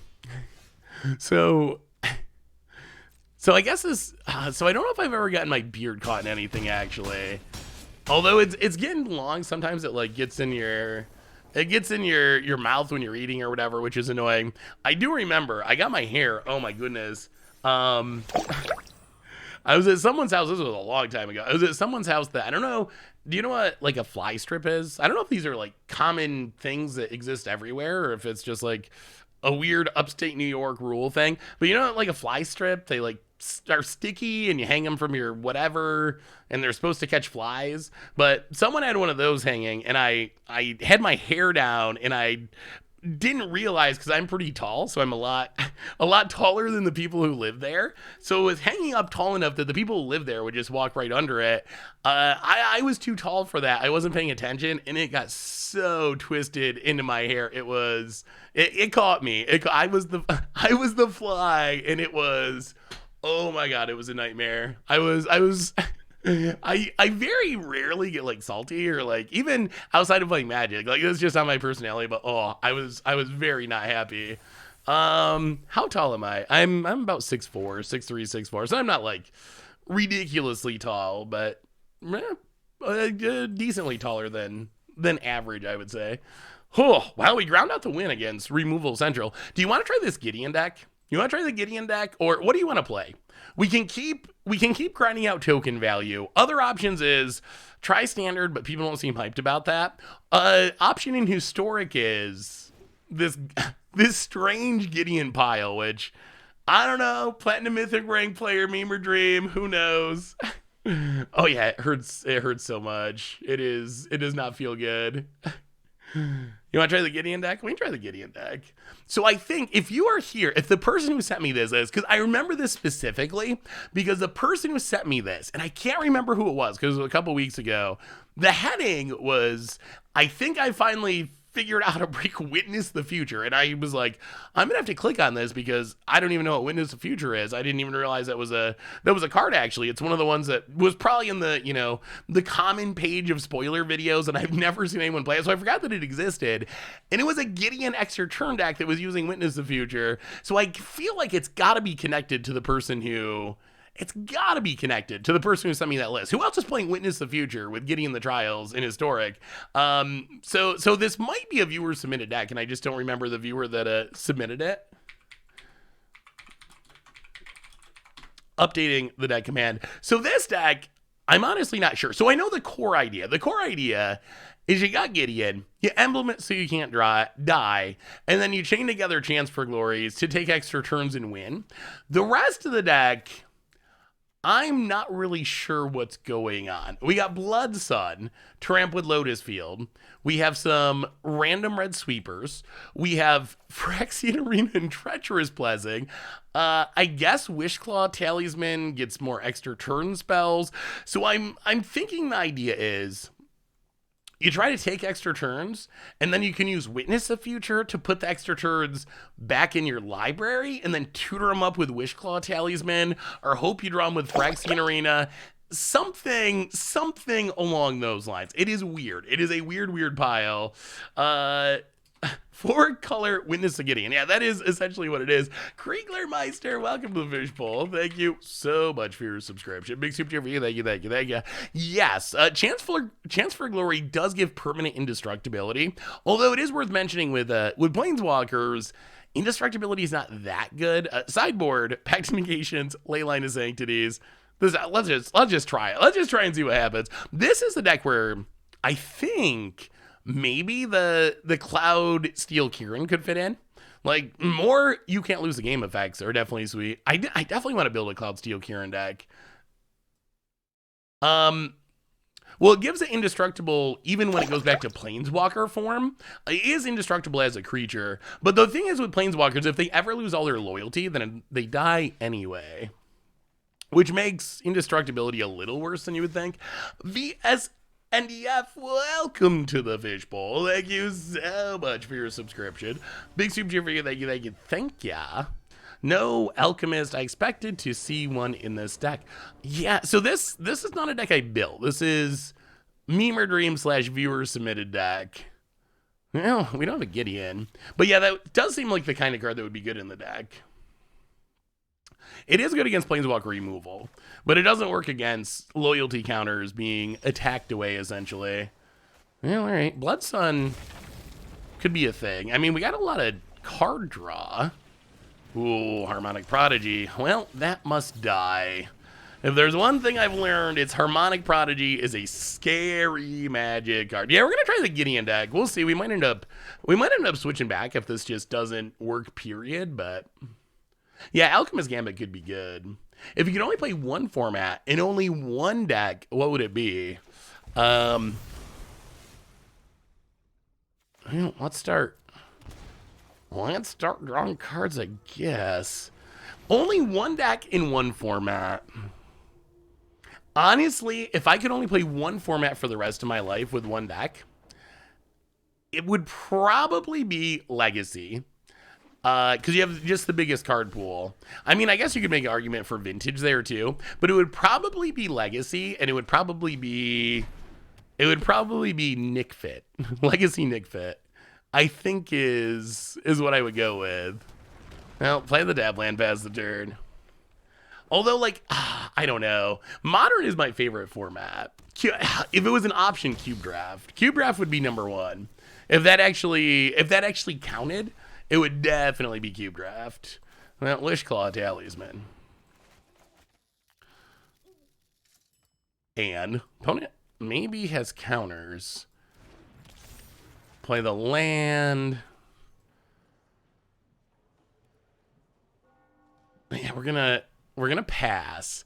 If we get a chance, we can extra turn on our opponent's end step and then untapping Gideon, but if they counter Gideon, then we're kind of wrecked.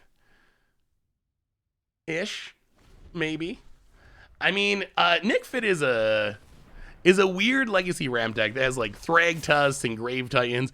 I don't know if you saw a long time ago, we did Legacy Panharmonicon as I think against odds. That was essentially a Nick Fit, a variant on Nick Fit that had Panharmonicon in it. But it's kind of just like a really fair mid-range deck. If you've ever seen us play the Curse deck, we played that for Much Brew before too. That would also be kind of a Nick Fit variant. Basically anything that's using Veteran Explorer in Cabal Coffers is ramp, or not Cabal Coffers, Cabal Therapy is ramp. Like Veteran Explorer, when it dies, you get 2 lands. Each player gets 2 basic lands. So the kind of the core of the deck is Veteran Explorer, sacrifice it to something to double ramp, and then you can cast all your Grave Titans and whatever, just like stuff no one else can play in Legacy because it's so expensive. Are we going for this? Are we? If we die, how mad are you gonna be? Yeah, I know. I'm disappointed there's no Zubair here. Like, hey, what's up, Nalakill? How are you? Good to see you. Good to see you. Oh, I mean, I don't think we can play this deck and be afraid, right? Boom, boom. What's the worst that can happen? I mean, it's obviously that we literally lose the game, but Darth Mick, welcome to the Fishbowl. Thank you so much for your subscription. Big soup cheer for you. Thank you, thank you, thank you. Well, boom. Play this as a LAN. Gids. I don't like this delay.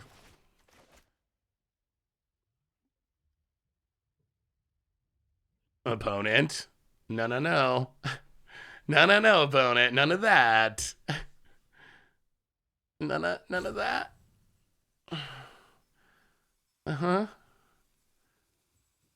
Oh, they're doing the math. They do have a counter. They're trying to figure out if we can tutor up an answer to keep us alive, and we can't.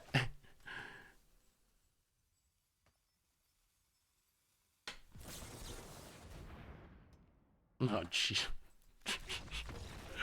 Oh, good old alchemy. 2 mana Sublime Epiphany. Oh, jeez. Huh. It's kind of weird that we're seeing alchemy cards. I didn't realize anyone played alchemy in Historic, but our opponent is apparently the exception. Man, this deck might just be... Huh. Maybe that free mono white deck. I actually don't know what is better. This risky part of this deck is... We got to see it go off, I guess. We got to see it go off at some point. But the risky part of this deck seems to be there's only one Gideon. There's only one Gideon, so when things go wrong, they go really, really, really wrong. Really, really wrong. Boom, boom, boom. Add in some back negations, run it like that. Yeah, but we didn't have the mana to play another Gideon. We could tutor it, but we couldn't actually play it. Hey, what's up, Phantom Omaha? Is that a Nassif deck? Playing the Geist Channeler? Well, I mean, that does sound like something Nassif would do. Striding Skyscraper in Historic. Ooh. That does sound pretty spicy. Is that the 8-drop thing that... Well, it's Blood Sun. Is that the 8-drop that gets cheaper? Opponent. Spell Pierce. Returning soon in Kamigawa. Opponent. Well, with Chance for Glory, you die at the end of the X... You die at the end of the extra turn. So it's take an extra turn. I mean, I can confirm that that's how it works. Chance for Glory. Creatures you control gain indestructible. Take an extra turn after this one. At the beginning of that turn's end step, you lose the game. So we cast on our opponent's end step. So we would get our extra turn and then our normal turn. So at the end of that turn when we conceded, we lose the game to Chance for Glory's turn. I guess I should have showed you the trigger going on the stack so there was no confusion. But yes, we lose the game on our end step there. Like as soon as it goes to our end step, we die. We needed the Gideon to be on the battlefield. Opponent, every counter in existence. What do you think about an Esper deck in Standard that uses Brine Comber and other Aura Disturbed creatures with Skull Scab and other exploiters to flood the board with spirits and zombies? That actually sounds pretty sweet, Pyro. I've played the Disturbed creatures, but I've never tried to play it with zombie exploiters. But I can see that. The Brine Comber fuels the... opponent says, oops, because I actually... Oh, they got Spell Pierce, don't they? They got Spell Pierce, don't they? They do. Well, you know what? I'm playing Gideon. If you Spell Pierce it... Wow, they don't have it. All right. Well, boom. Take up. We resolved a spell against our opponent. Opponent of infinite counters. Opponent. Harmonic Protege.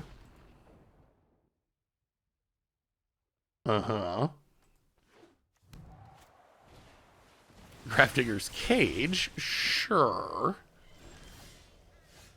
Well, Gideon. Take it up on Harmonic Prodigy. You'll have to get through me first. Blood Sun. Draw a card. We could use a Lotus Field one of these days. I'll play the land. It didn't seem like our opponent had a counter. Alright, opponent did have a counter, just... oh, not one that could hit the Blood Sun. I'm doing it. I mean, opponent's deck is... I don't know. I don't know. Is it just a wizard deck or is it just a control deck? So far, it's felt like a control deck that just happens to have Harmonic Prodigy in it to reduce the cost of its counter spells. So far, we have not seen Harmonic Prodigy do anything cool. Like, the Shaman deck, you play Harmonic Prodigy and go off. This deck, it kind of seems like it's just to turn Wizard's Retort into a counter spell, but maybe we're missing something. Maybe there's something spicier that's about to happen. Opponent hits our Gideon to 1. Well, Gideon. Actually, let's Treacherous Blessing. Draw some cards. Opponent's finally tapped down. Okay. Valaka untapped. Gideon. Creature mode. Here we go, kind of. Chance for Glory. Hit ya. Down to 16. How far can we go? Okay, so. We got an emblem. We can Valakut Awakening.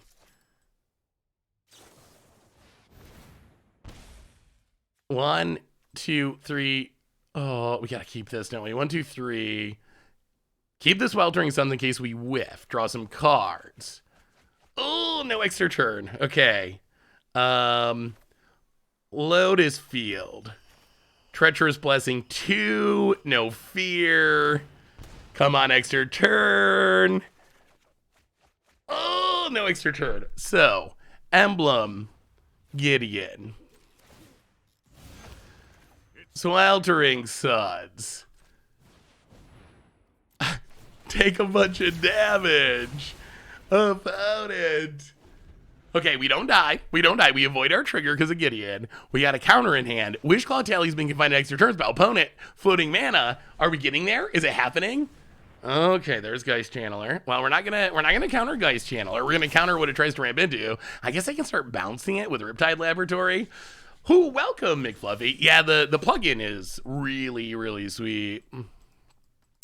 Really, really, really sweet. So how bad is letting our opponent tutor? Probably very. Like, we could get another extra turn spell, but that would require letting our opponent get the Wishclaw Talisman.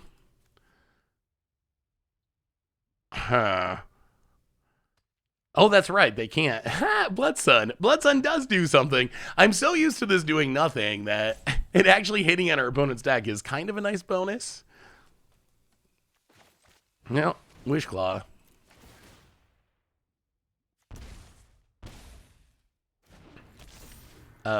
Blood Sun. Definitely sort of killing ourselves.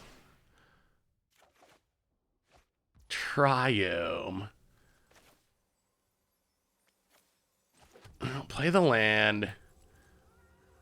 Wish Claw. We gotta do it. We gotta do it. We can't not do it. Chance for Glory. Yeah, I kind of feel like maybe this deck does need extra turn spells. Gideon becomes a creature. Chance for Glory. More indestructibility. No.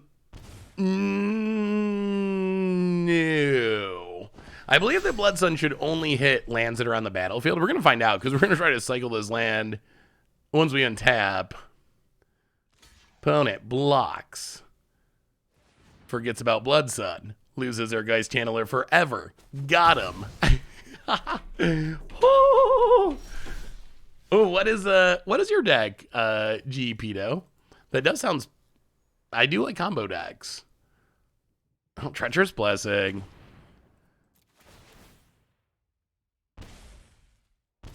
Come on, more extra turds. Oh, okay, Wish Claw. Wish Claw. Yeah. If this Gideon dies, we die in real life. I'm feeling much better, Icy.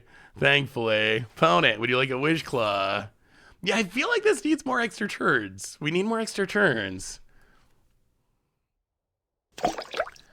I'll take Chance for Glory. Turn on the Gideon. Go to combat. Bamba's Absent Dad. Welcome to the Fishbowl for the 13th month. Thank you for your subscription. Big super for you. Thank you. Yeah, I mean,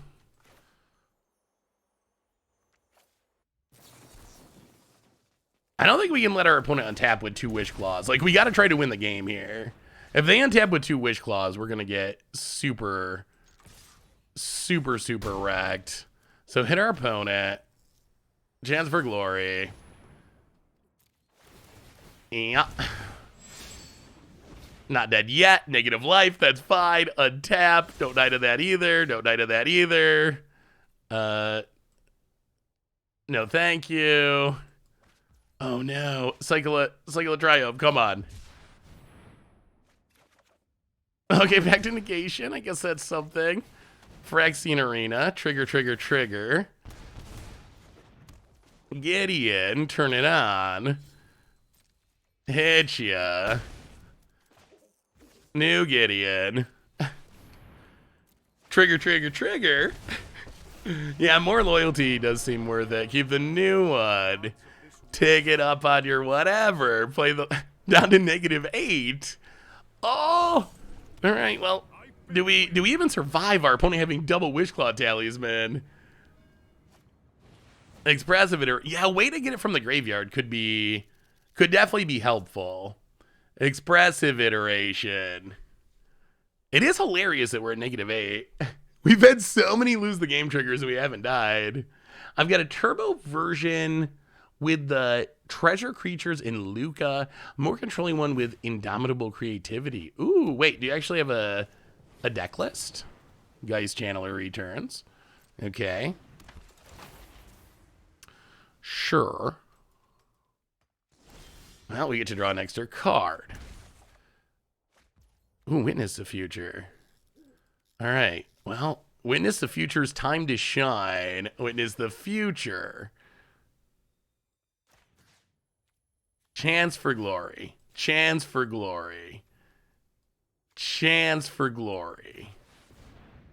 Shuffle them in.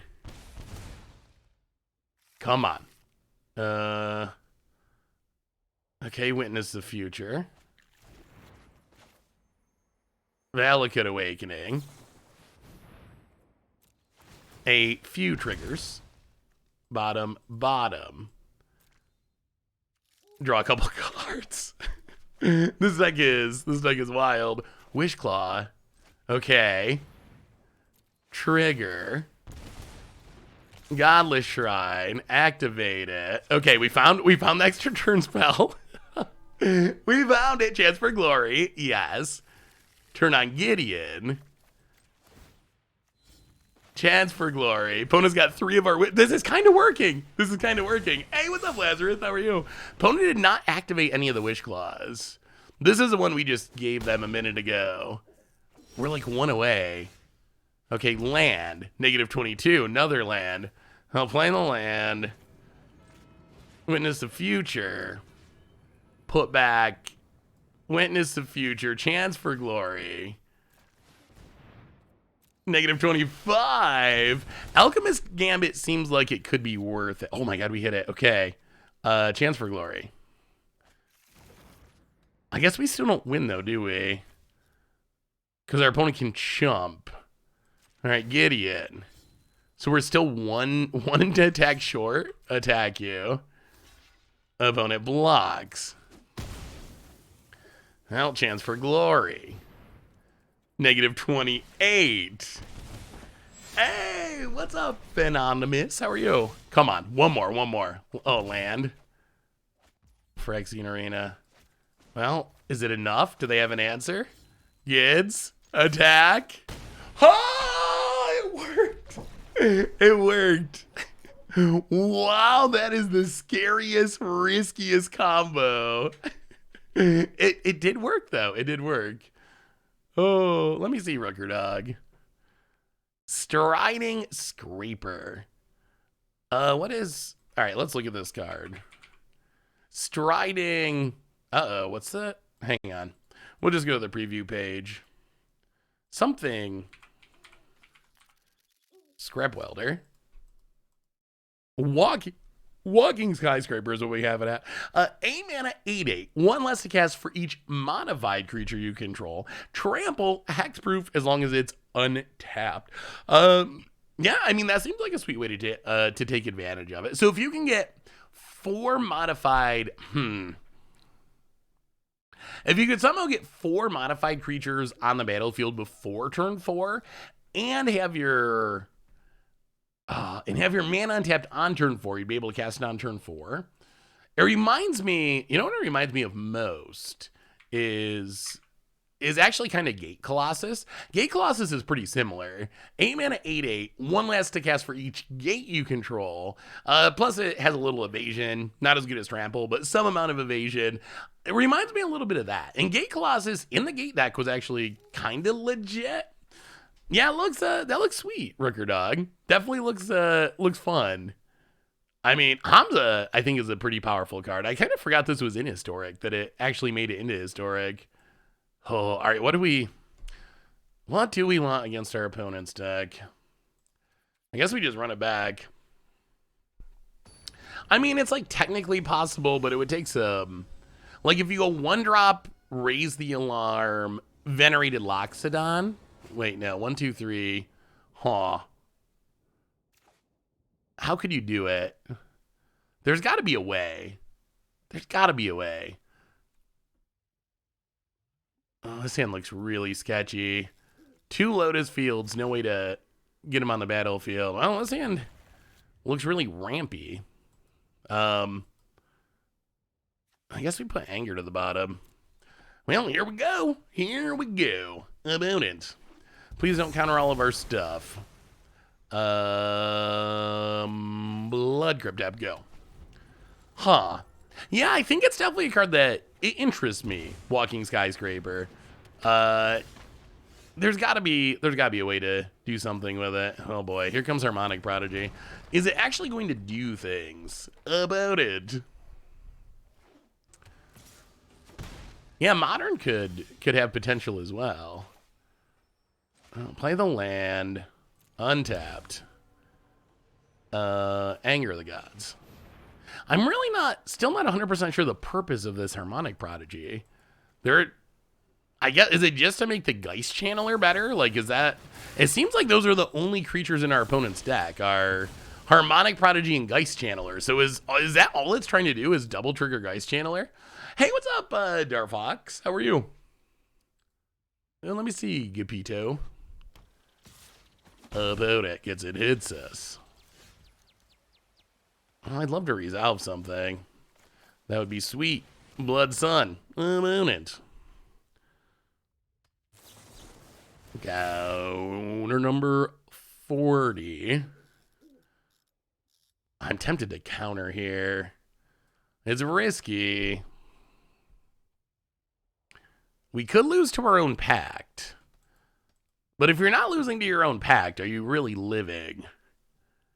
Like blood, so we can counter Blood Sun, hopefully resolves, load his field, and then we can Gideon or pay for the pact. But if our opponent has another counter, then we just lose. But we got to do, we're not going to win by doing nothing. We're going to go for it. Pact to negation. Opponent lets it go. Please don't have another counter. Oh, you nice. Don't nice me with your million counters over there, opponent. No, no, no, no. No, no, no, no, no. Gideon of the Trials. Emblem. Hope that it lives.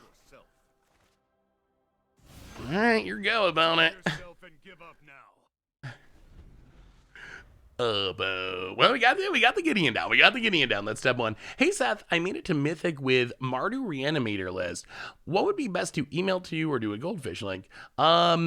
Links are easy because I can import them easily, but the best way for me to actually have a hard copy of it is emailing it to me. All right, opponent kills the Gideon, so we got to pay for the pact, unfortunately. Lotus Field.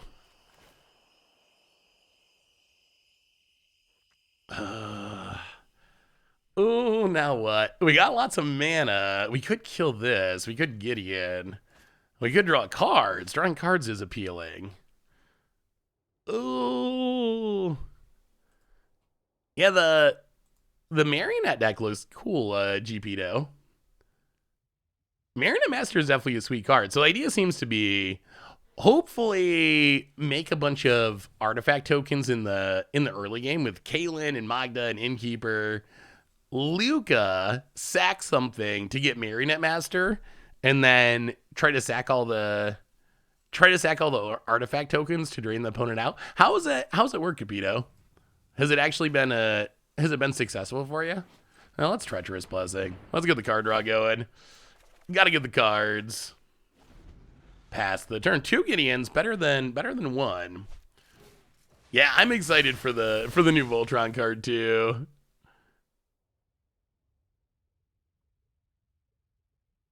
I know, it's so funny. You play against a control player on Arena, and they'll counter 20 of your spells and not say anything, and then you counter one of theirs, and they're like, get all emoty about it. It's kinda hilarious. Fictional. So I just got an email this week from someone that said the same thing.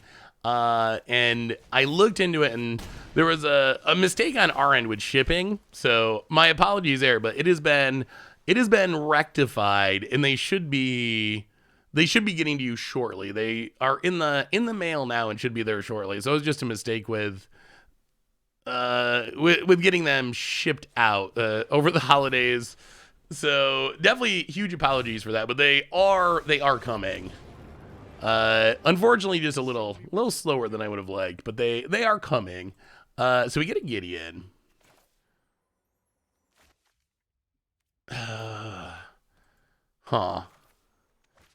We can Helix the Prodigy.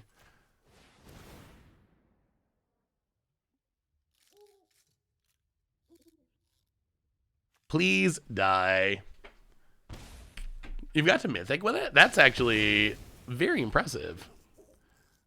Gideon, tick it up. Lotus Field. Witness the future. We don't want any of these.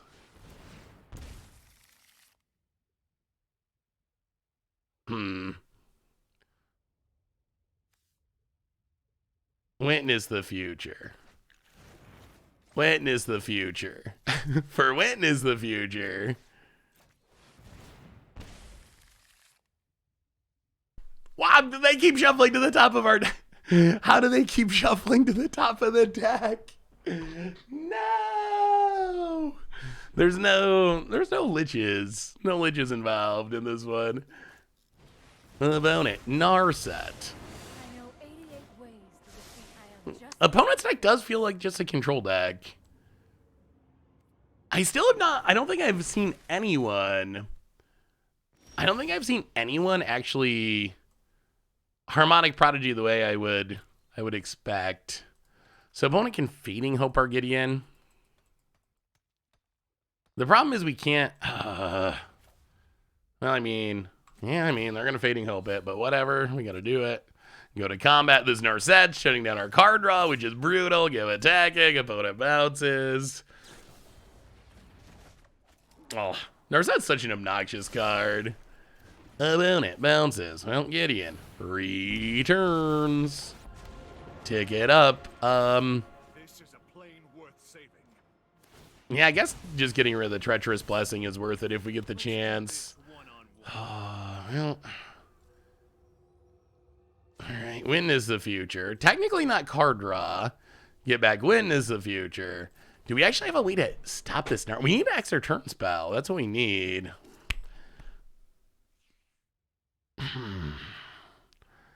Well, we'll take Treacherous Blessing in case we ever kill the Narset. Pass the turn. Opponent. Yeah, technically Witness the Future doesn't, but a lot of our other cards that we need to be resolving do. Like, not being able to draw cards is really bad for this deck. Like, incredibly bad. Opponent. Narset takes down. What do you think about the Dragon Spirits? Do you think the Dragon Spirits are actually going to be good? You know, let me see Xeno. Ooh, Yidris Artifact tokens. That does look sweet. Well, that's a bit more card draw that we can't cast. Well, turn on Gideon. I mean, we gotta try, like, what else can we do other than try to attack this Narset that is shutting down our entire life down? All right, we successfully hit the Narset. Well, Valakut Awakening. Bottom. Draw some cards. Chance for Glory. Opponent. Well, here we go. Here goes nothing. Here goes nothing. The Fading Hope made me think of it. The Fading Hope seems really good against him. Opponent going to... Oh, God. Desperate Deal. What a miserable matchup. Golly gee.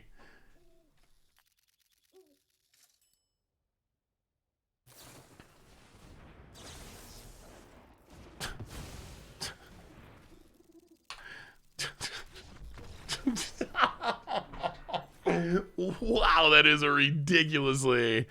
I mean, that is just... I'll never understand why why people play the decks they do. Yeah, I mean, we don't play decks like that in general because I don't think they're fun to watch, but I mean, they're good ways to win.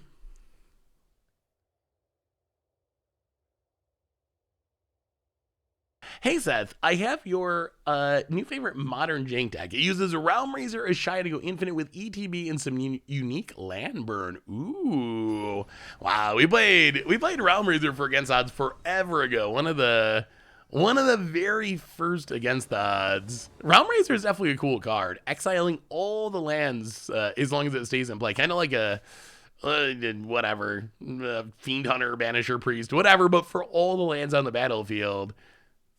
That's definitely a cool idea.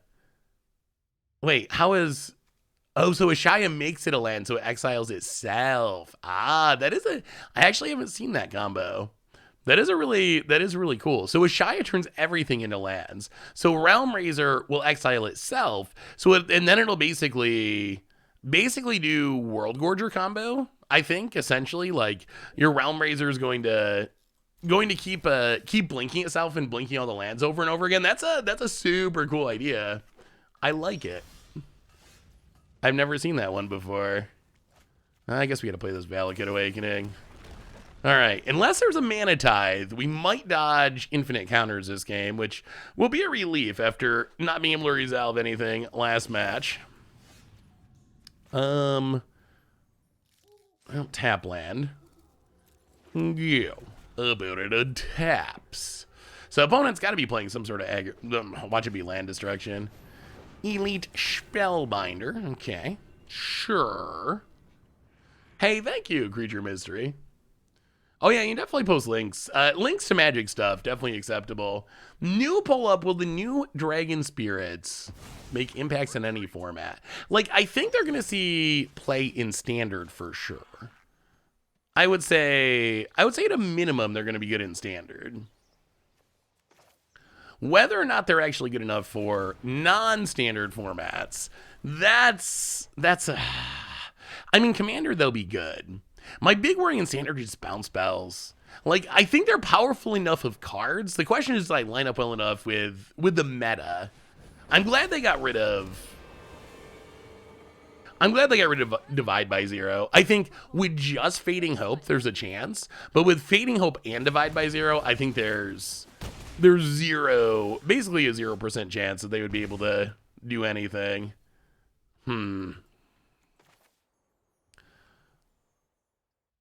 Oh, there's also a Chandra.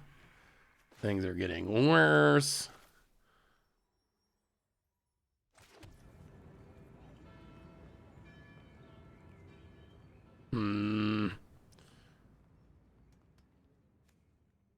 How do we do this? What is our way out of this? So we can pass, we can chance for glory. Untap Gideon. Emblem Live. I mean, that's probably our best bet. All right, yeah, we're going to go for it. Pass the turn. About it. Goryo's Vengeance, the only downside is it exiles, right? Like, you can get them back into play, but then, yeah, it gets exiled at the end of turn, so you don't actually get their death triggers. Something like Footsteps of the Goryo is a little... Okay, Skyclave. Footsteps of the Goryo could maybe work. Abandoned. Well, yeah, we're going to risk it, I think. Goes attacking, hits us. Down to 11. Chance for glory. Untap. Blood Crypt. Untap Gideon. Emblem. Survive. Draw nothing. Well, lightning. Actually, you know what? Treacherous Blessing. See if we can hit another extra turd spell. No. Gideon. Turn it into a creature. Attack Chandra. That all you got? Well, lightning helix Chandra. Well, we killed a planeswalker, sort of. Sort of, kinda, maybe, not really. About it. Yeah, Footsteps of the Goryo seems fun. Glory Bringer for death. Okay. This deck, I don't think there's I don't know. I don't know how this deck could possibly have won any number of matches in a row. This deck feels incredibly janky.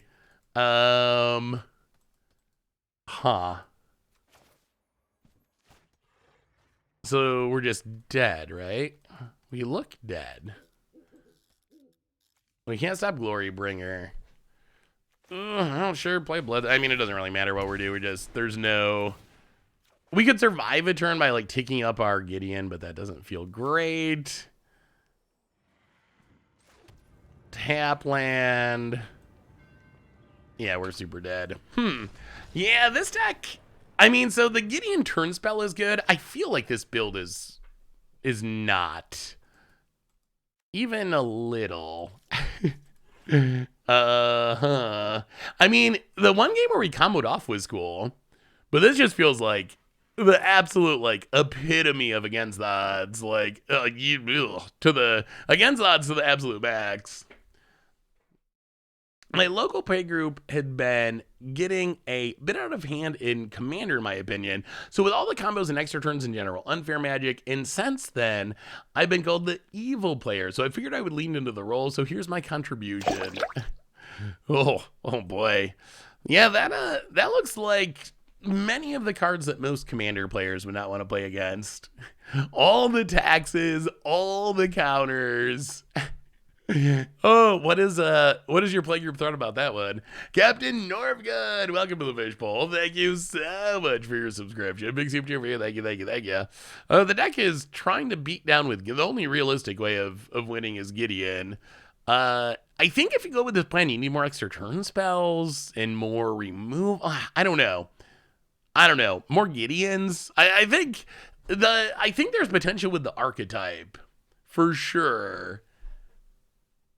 I don't know the best way to. It just feels incredibly inconsistent, and it doesn't always feel like. So we play the Gideon, we like get an extra turn, but then that's it, and we just die. I don't know if playing like more Alchemist Gambits, more extra turn spells, like there's got to be something to make that not happen.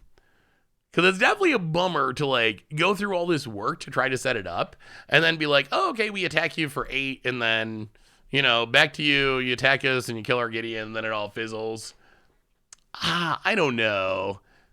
Tron lands, I think, could theoretically exist in Standard, although it would require Wizards making sure there were not things that could tutor them up.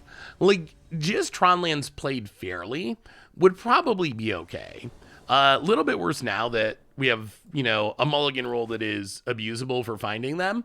That's the other thing that makes me a little bit nervous about it is, that's the other thing that makes me a little bit nervous about it is the mulligan roll does make it pretty easy to mulligan into the cards that you want. But I think it would be okay. If there's things that can tutor them up, then there's no way they can be in Standard. Like, if decks are consistently putting together Tron early in the game, I think Standard would be absolutely miserable. Opponent. Oh, boy. All right. Well, let's slow things down a bit, I guess. Wow, and with this fast land, slows down for 2 turns. Yeah, you could try to put a Demonic Pact in here. That would be... I mean, I don't think it really... Oh, jeez. Getting tax. I don't think it would... I don't know how it would really support our primary game plan, but you could... Like the trying to take turns with Gideon, but... I guess Demonic Pact, you can potentially survive it with Gideon, which is cool. Opponent. Yeah, I don't know if we cast another spell this game. Ended up going an extra mile and having 3 different infinite ETBs. Ooh. That sounds sweet. Yeah, I don't know, it's felt like you do a lot of work to go infinite, and then it just doesn't have all the pieces necessary to actually win after you go infinite. Surprised our opponent did not take a Wrath. They must have another Spellbinder. Opponent gets in, hits us. Down to not a very high life total. 13. Yeah, well, okay. Untapped land, I guess. If we draw an untapped land, we get to sweep the board, and we got some small hope. Opponent passes. Well, they took the Wrath of God instead of... All right, well, Sweltering Sun, sweep your board. Interesting choice. Play the tap land, pass the turn. Opponent. All right, we need some pieces. Opponent draws a land. Thalia again. Well, Treacherous Blessing draws some cards. I don't know. Do you think these Witness the Futures are worth it? Yucky! Welcome to the Fishbowl. Thank you so much for your subscription. Big super for you. Thank you. Fixed version of Tron Lands, but how do you make fixed Tron Lands that still feel like Tron Lands? Like, I'm not even sure how you do that. Like, what would fixed Tron Lands even be? Oh, goodness. All right, well, I mean, I guess we have to tutor up and anger the gods just to, like, kind of stay sort of in the game. All right, sweep your board. You get a Wish Claw Talisman. We kill ourselves with Treacherous Blessing. Oh, yeah, this is, oh my god, Thalia again. And a top cheese. Alright. Well, sure. But we're super dead. Huh. Well, I think I might have to try to build my version of this deck at some point. This version, I just don't think it can. I don't think it can do it. I think this version is just way too something. Probably the best way to do it, in all honesty, would be to, I mean, I think the Demonic Pact idea is kind of cute. Like, you could try to shoehorn Demonic Pact into it. I would say if you're going to try to go with this style of deck, honestly, the most competitive way to do it would probably be to try to make it was kind of like the Lotus Field control decks we've seen. Like, we got all these enchantments that are killing us to draw extra cards. Imagine if you were also playing like Tail's End, so you had another way to like counter your extra turn stuff, counter the death triggers. So you could play Stifles, you could play Tail's End, you could still have the Lotus Field synergies, and then for card draw, you could have like Teferis and so forth, which I know miserable, but I think that would probably be the most competitive way. This build, it seems like, well, we comboed off with it once, and it was really, really sweet. Like, the game when it actually went off, it was pretty cool. We lost a ridiculous amount of life, and we just barely squeaked out a win, and we took some extra turns, and it was really risky and exciting. So when it goes off, like, it's kind of exciting. But as far as actually being competitive, oh boy. Pretty far down on the competitiveness scale, I think, I would say. I think we're going to play another game with the Hidden Procession deck. Yeah, I mean, that's a thing. There's Alchemist Gambit, and then there's also, the other thing is there's only one Gideon. That's the other thing that is pretty sketchy. Like, there's only one way to keep you from losing the game. That's the other, I think, upside of having Stifles or Tail's Ends or whatever. Because there's Chance for Glory, there's Glorious End, which I think might just be the better one. Like, Glorious End just ends the turn, so you cast it on your opponent's upkeep, end the turn, and you can kind of get some blowouts with it. There's Alchemist Gambit that you could play, so there's up to 12 of them. So if you add in more of them, then it greatly increases your chances of actually chaining them together and winning the game. However, I think you're going to need more Gideon effects. I'm not sure I understand the Witness the Future idea. Like, it seems like the idea is it's going to shuffle back in the extra turn spells, but you're just shuffling them into their library. So there's very little chance that you actually find them necessarily. You're not actually, it's not like you're returning it to your hand or something. That would be another option. Chance for Glory just chills in your graveyard. You can play, Mirari's Conjecture or something that just puts it back in your hand and use it again. So, I don't know. Maybe this is the deck we're going to have to, yeah, like some sort of regrowth effect, Mirari, whatever direction you're going. So, I don't know. It could be a fun one to try to rebuild, but I feel like it's going to need a decent amount of work. Like, if I was going to start building this, Witness the Future, I don't really understand. I don't think it does enough. And then we have all this really painful slow card draw, when what we really want is just to be drawing, we just want to be drawing the key pieces, the stuff that allows us to keep going. Primarily Chance for Glory with a Gideon on the battlefield. So I feel like maybe you don't actually want that. I don't know if you actually want 12 extra turn spells. you definitely need another way to not lose the game, which I think is what makes Jeskai most appealing, because then you actually have the counter spells that allow you to stay alive, like the tails ends and so forth. Plus, there's just straight up tutors and there's recursion. Yeah, Bloodthirsty Adversary could work. Bloodthirsty Adversary, Mirari's Conjecture might be even better, just to get doubled extra turn spells eventually. But yeah, something along those lines. So I think something like this would probably be the starting point. Also, not sure about the damage sweepers if you're in a color that has real sweepers.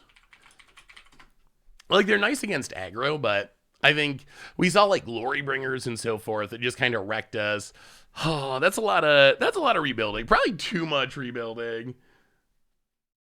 It's a saga, the Mirari's Conjecture. Apparently not easy to find on Magic Arena. The Mirari Conjecture, 5-mana saga. First lore counter, you get back an instant from your graveyard. Second one, you get back a sorcery. The last one, you copy your instants and sorceries for a turn. So there's definitely there's loops with this as well, where you can keep getting this back, and if you do it with the copy thing, getting back something else, with that last lore counter, and then you just keep looping it. So there's ways that you can go straight up truly infinite with it. It is a cool card. What do you think? We haven't talked about this much. What do you think of the new sagas? We haven't talked about this, I don't know, at all. So my feeling on these new sagas so far, and if you're not familiar with them, this is an uncommon example. You go to a rare example. But basically, I think actually the Restoration of Ajano might be one of the best of them. Fable of the Mirror Breaker. 3 mana. This I actually think is one of the other good ones. So you play it on turn 3. You get a Goblin Shaman that makes a treasure when it attacks. Then the next turn you can discard a couple cards to draw a couple cards. Then the next turn you exile it, return it transformed as essentially a fixed Kiki Jiki that can't really combo. What do you think about them for constructed? I'm really, really, really curious. I feel like they're going to be all-stars in limited. I think people are going to absolutely love them in limited. I think they're going to be super fun in limited. I think they're designed to just be awesome limited cards. I think they also have really great flavor. I think the story of Kiki Jiki, the fable of the Mirror Breaker. You're telling Kiki Jiki's story, and then you end up with, the reflection of Kiki Jiki, which is almost a Kiki Jiki. So the flavor is great. The flavor is awesome. I just worry that for constructed, many of them feel very, very slow. And that makes me a little bit sad because it's such a big part of the set. That's a big chunk of the set. And I really hope they make it in constructed, but I definitely have my doubts that they're actually going to be able to make it in constructed. Favorite card from Neon Dynasty now. Ooh. So the Mech Titan whatever, the Voltron thing, that card is really, really cool. That's on the short list. The new one that they spoiled today, Lightpaw's Emperor's Voice, I think is a really cool card, tutoring out the auras. That's a card that I'm really excited to build around. It's probably Mech Titan though at this point. I also think that the lands are just the most busted cards, just pure power level and pure I'm gonna have these in all my decks in basically every format. Sure, there'll be exceptions, but in general, very similar to MDFCs. If I can fit some of these in my deck, I'm gonna fit some of those into my deck. What do you think about Jin? What do you think about Jin Gitaxias? How good is new Jin? Huh. All right, let's kill the Righteous Valkyrie. Land Maze Mindstone, hit you for 1. Jin is a card that I feel in standard it probably gets outclassed by Hullbreak Horror, but then I feel in Commander it's just going to be kind of miserable. In Commander you play this and the table's gonna hate you so much. Oh, so we tried. Oh, I should switch back the deck list. So we started off playing the hidden stockpile deck, and we're back to the hidden procession deck now. We switched over briefly for the Gideon turn deck, although after a couple of games, decided that we'd probably need to rebuild it. It was a bit on the clunky side, I would say. Huh. Yeah, let's scry. I hate wasting a potential draw, but I think in this case it's probably worth it. Birth of Melitus. Play the land. Letting announcement. I guess we're just gonna draw a bunch of cards. Actually, do we? Maybe we wait. Let's Birth of Melitus. Get a land. It would be better if we could kill that angel. Get our last planes.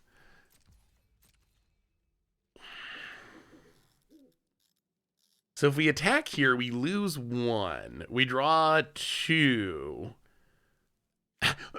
Managing the...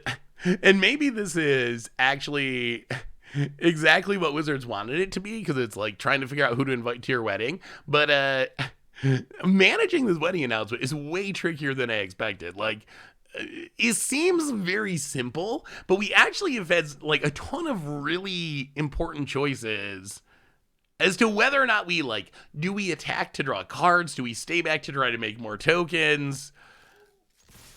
I think 2 cards is worth it. The other thing is, if we don't attack, next turn this will flip and these will be bigger and we'll have 4 tokens. I don't even know. It's actually way more complicated than you'd think. Do you think any of the sagas are good enough to try some sort of Bant pile with Soul Herder and Weaver of Harmony? Ooh, wow. Lands for years. So the sagas, I don't want to make it sound like they're bad, because I don't think they're all bad. I think where I'm at with them overall is judging them based on their front side. So if the saga is... the front side does something that's relatively good, then I think it's got a chance, even though the backside is slow. Like, for example, Inspired Iteration, the blue rare, one of the blue rare sagas, I think this card's just stone unplayable and constructed, because the first lure counter is essentially unsummon, a 1-mana spell. The second one is a Ritual of Restoration, another 1-mana spell. Like, I don't want to pay 4 mana at sorcery speed to get 2 1-mana spells and then wait to eventually, like, super far in the future, you know, maybe get a creature out of it. Like, to me, that makes me think this card probably won't work in constructed, even though the backside is really cute. The Living Inspiration's really cute.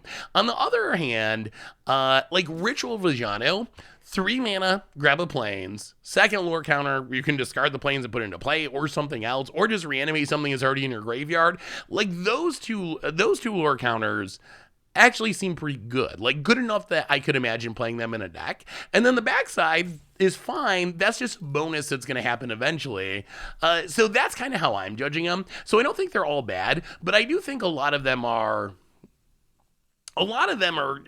just a little bit questionable. So I do think some of them will see play, but I don't think that most of them are like super push for constructed.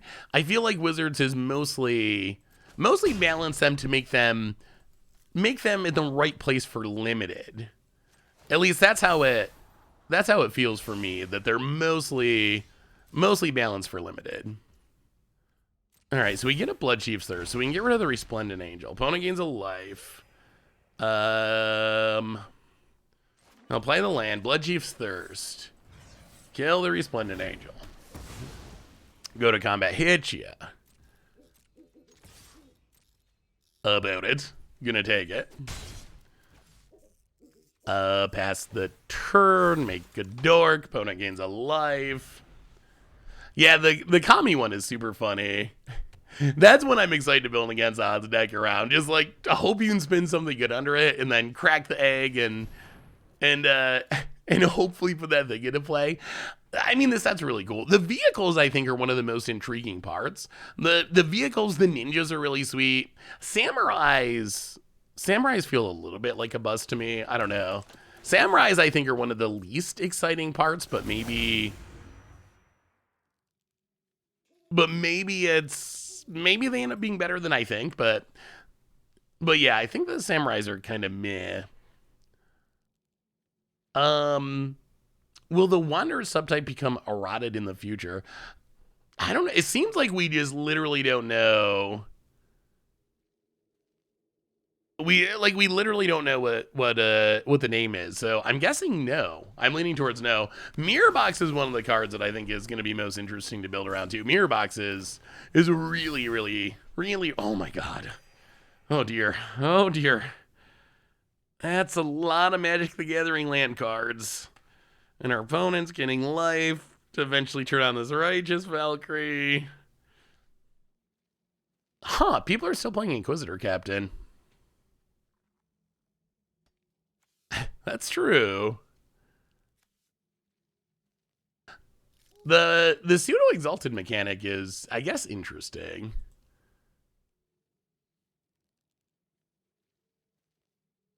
Oh, the Beseiju land's broken. Like the Beseiju land, I have zeroed out that it's good. If anything, oh my god, even more lands. If anything, I'm worried that it's like actually legitimately broken and gonna get cards banned. Like, but I don't think there's any chance that it's not good.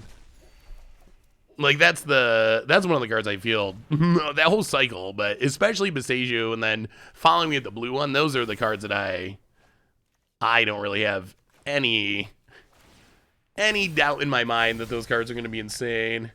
Well, make some dorks. Another wedding announcement. We need some removal, though. We got to get rid of this Righteous Valkyrie before it starts growing things. Circle Loyalty. Yeah, best card in Throne Eldraine, of course. Best card from the best set in the last few years of Magic. So Fabled Passage has a lot of... Oh my goodness, even more... Wow, we are flooding to the extreme at the moment. Please not more lands. Okay, Vanishing Verse is helpful. So our deck, what it's actually trying to do, and we're not getting to see it do this because... maybe we should attack and try to draw a card. Yeah, let's get rid of Righteous Valkyrie. So what our deck's really trying to do is Hidden Stockpile, which cares about Revolt. So holding onto the Fabled Passage to trigger Revolt actually has a lot of value to the deck. Right now, we're getting all of our lands out of the way. We will find it eventually. Sooner or later, we will find it. All right, opponent takes it, so we get to draw a card. Okay, even more lands. 1, 2, 3, 4, 5, 6, 7, 8, 9, 10, 11, 12, 13. 13! Oh my goodness. Okay, that's a lot. That is a lot. Opponent. Inquisitor Captain. Spinning again. Can they find another Righteous Valkyrie? If you are planning to return to the X or turn decks, here's a Boros X return deck that I thought you might be interested in. Not my deck list on a YouTube video. Ooh, let me see. Sorene. Ooh, Velomachus, eh? Oh, that's spicy. I have a thing, I don't know. I have a hard time with Mizzix Mastery decks. Mizzix Mastery is a card that... how do you feel about Mizzix Mastery decks, chat? Am I allowed to play Mizzix Mastery? A lot of times, when a card shows up on Against the Odds, especially if it's just like some big expensive sorcery, like obviously the best thing to do with it in a format like Historic is like Faithless Looting it in the graveyard and then just reanimate it for free. Because that's obviously really good. But I try to avoid doing that. What do you think of Mizzix Mastery? Are Mizzix Mastery decks still enjoyable to watch? I'll make a big flyer. Play the Plains.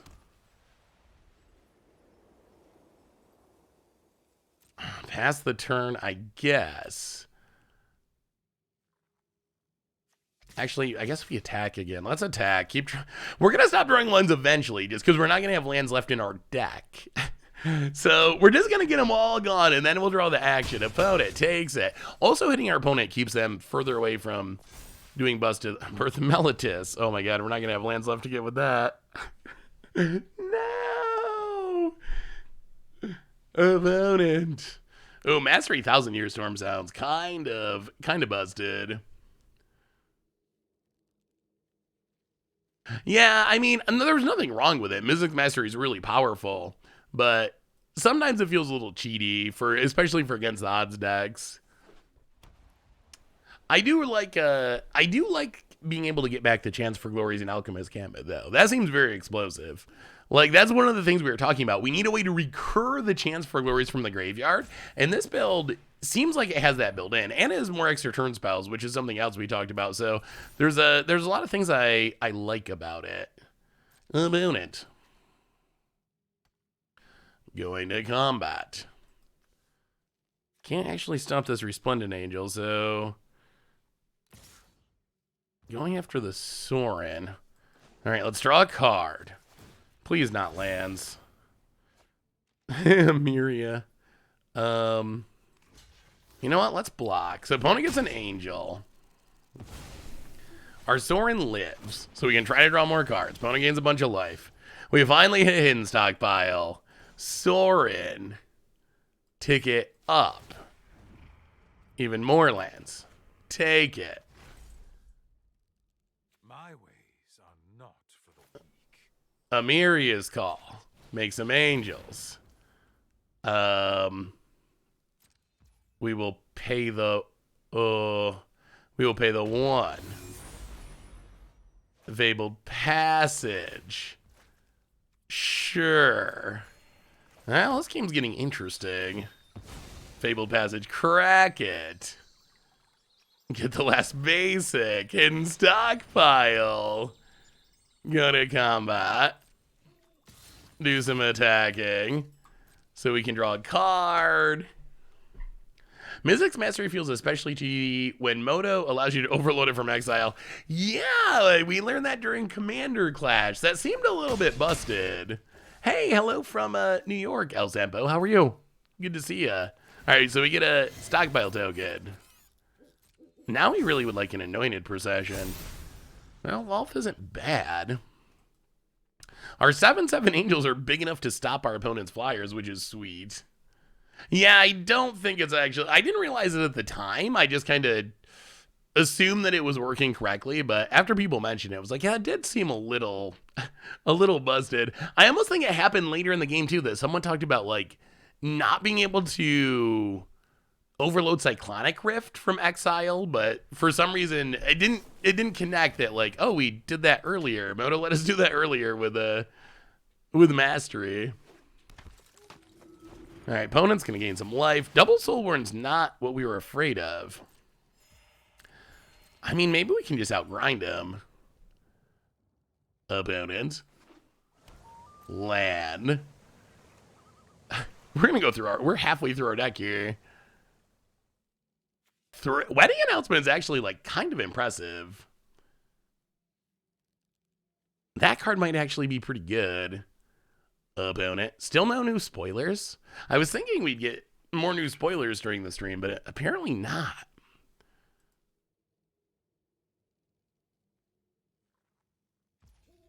All right, opponent passes. Okay, more lands. Wow, opponent done. Done. Given up. Yeah, that was quite the game.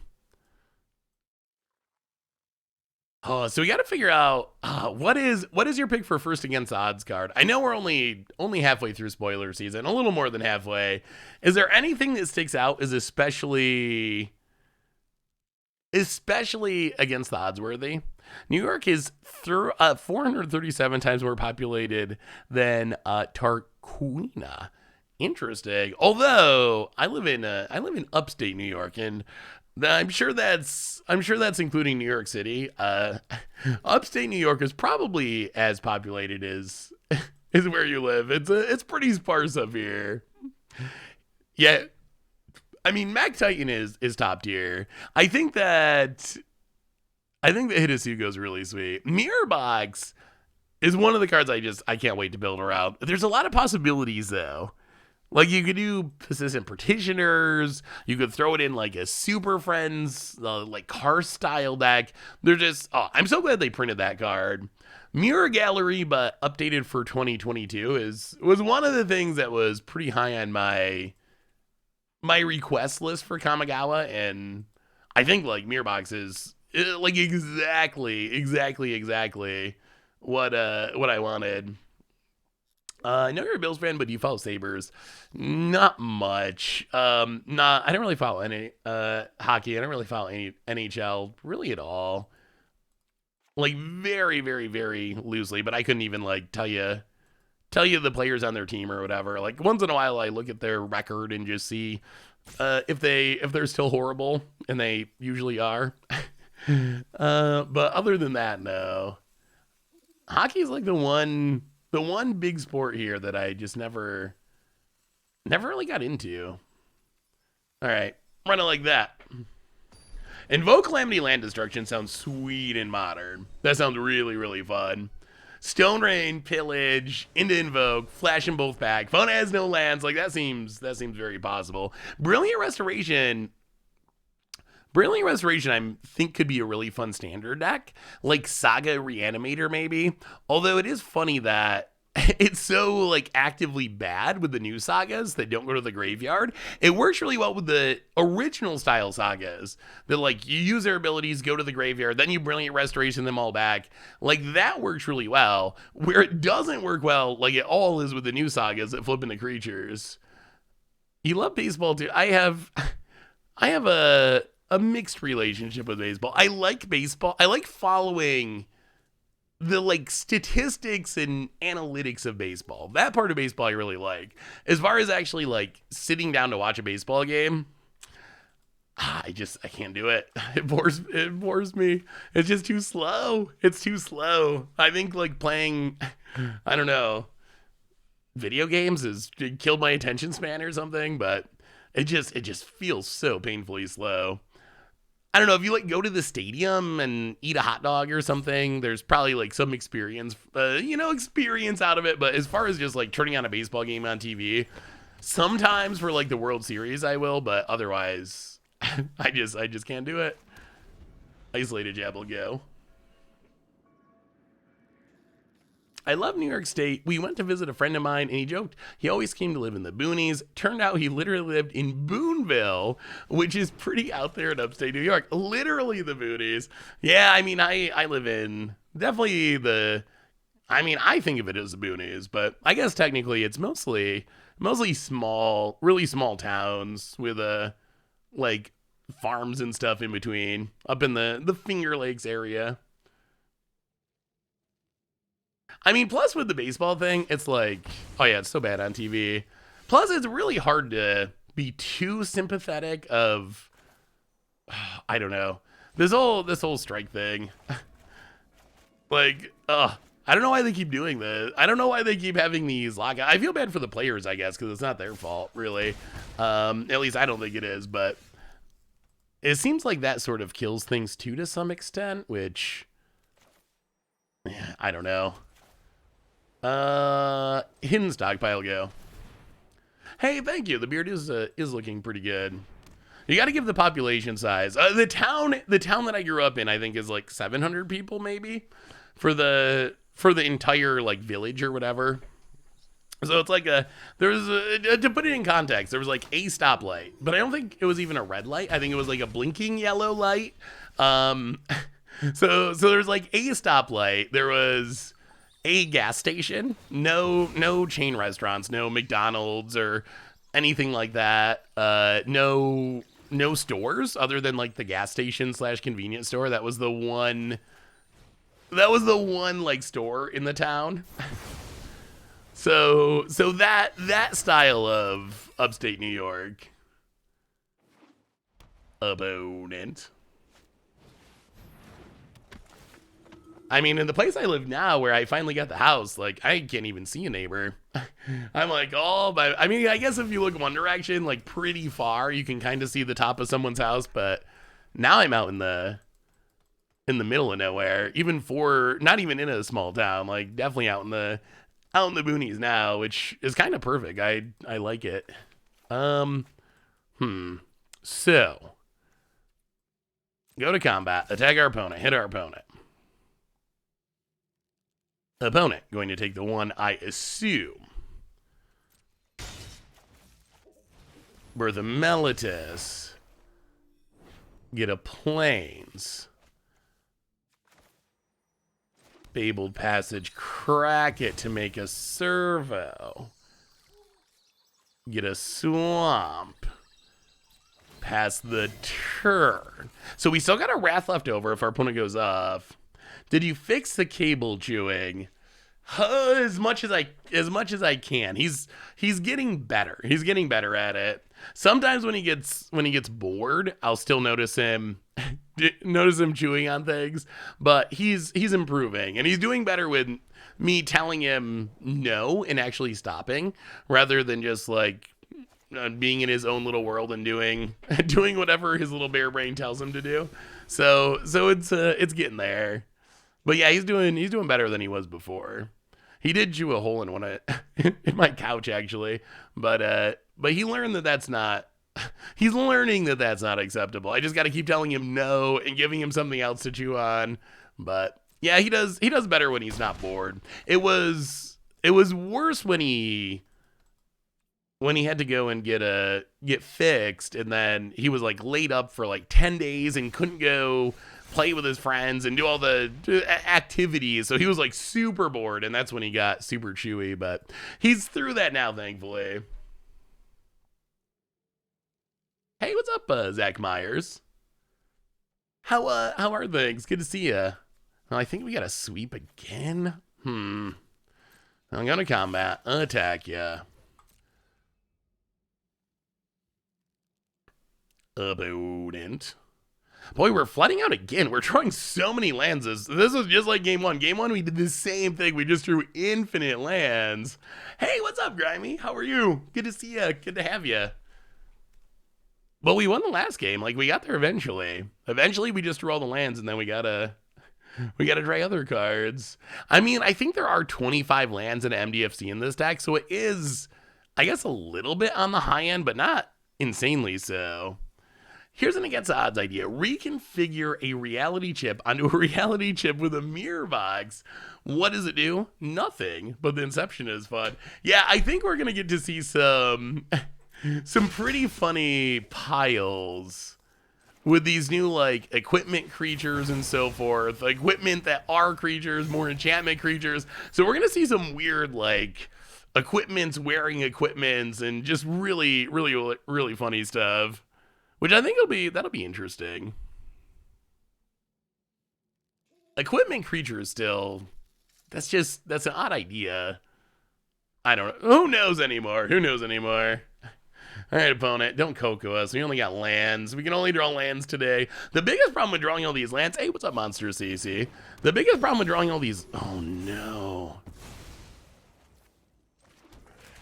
The biggest problem with drawing all these lands is it's making it really hard to use Castle Lock, Wayne. Which is kind of a problem. We would like to be drawing cards, but we can't get these lands out of our hand.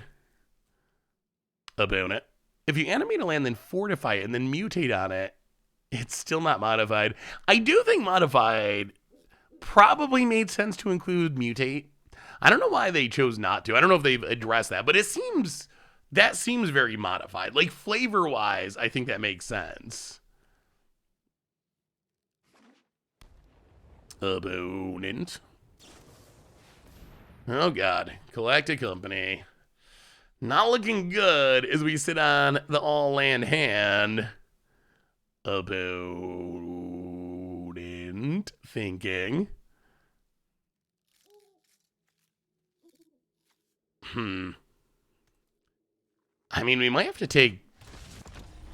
Oh, that's real bad. Oh, geez, deadly bad. All right, opponent turned it on. Hits us. Yeah, we're super... Well, now I don't know if anything we do matters. We really got to stop drawing all the lands. The strategy of drawing every land is just not... Jeez, 1, 2, 3, 4, 5, 6, 7, 8, 9, 10, 11, 12. 12 out of 18? Do we have any in the graveyard? Wow, 434. Oh my goodness. Okay, 14 out of 18 is insane. Oh my goodness, that's so much. Marin Resta on his blog, he said they didn't include it because you can make the argument for a lot of things being modifications and they want to keep it simple. Well, I mean, that seems fair enough. I mean, I guess that's true. You probably could keep going down the list of things that exist and just adding, more and more things to the pile. So I guess that's fair. All right. Let's have a reasonable. Well, I mean, we're gonna keep this. The problem this time might be that we don't have enough lands, but I mean, hidden stockpile into triple anointed procession is an insane amount of tokens. If we can hit the lands. Yeah, the new shrine creatures are sweet. I'm excited to try shrines again, having more shrines. Just any more shrines you add to the deck ups the power quite a bit, even though the new ones die a lot. I think I'm willing to play hidden stockpile off card. I would like to hit a land. Ugh, no deal. Because Fabled Passage can trigger the hidden stockpile. Just running out hidden stockpile doesn't do anything. So we really want this Fabled Passage to make the first servo, because then we can sack the servos to keep triggering it. So the idea is we wait on the Fabled Passage, hit a land, hidden stockpile, crack it to actually trigger it. But unfortunately, now we just got to play it and crack it and deal with it. I don't think we can keep waiting now.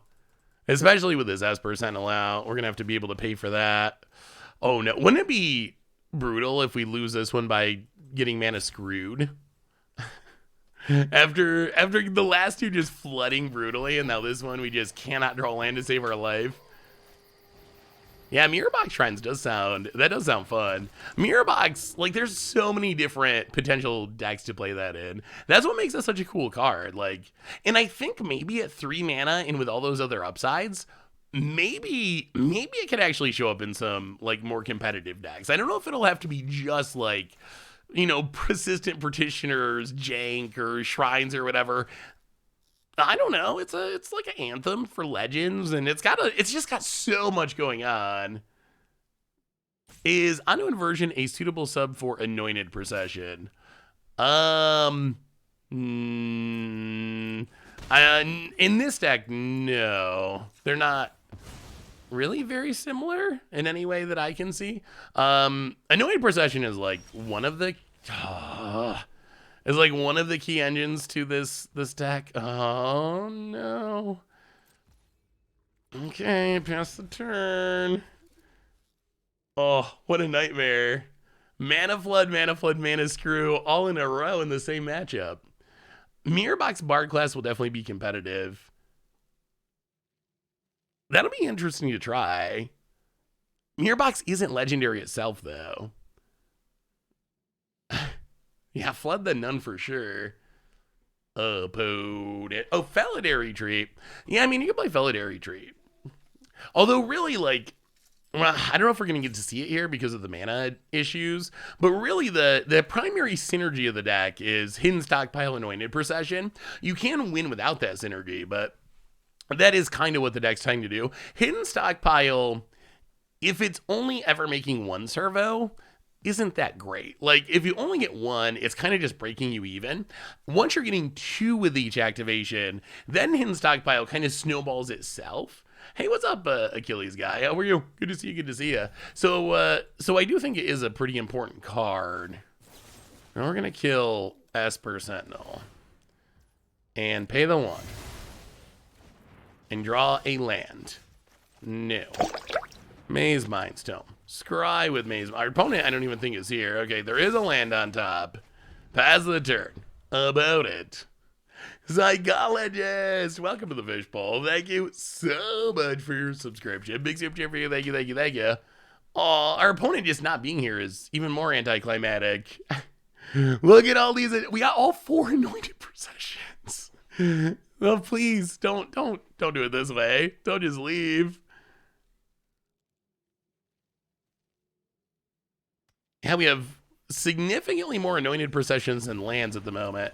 Righteous Valkyrie. Opponent hits us. I'll play the land. And Yeah, pass the turn, I guess. I mean, we're going to have to... We got to kill the Righteous Valkyrie. It's too scary to live. We can kill it and scry for a land. All right, so opponent has returned. Yeah, we got 4 of a kind. If we were playing poker, we're in business. Hey, what's up, Bear for Army? How are you?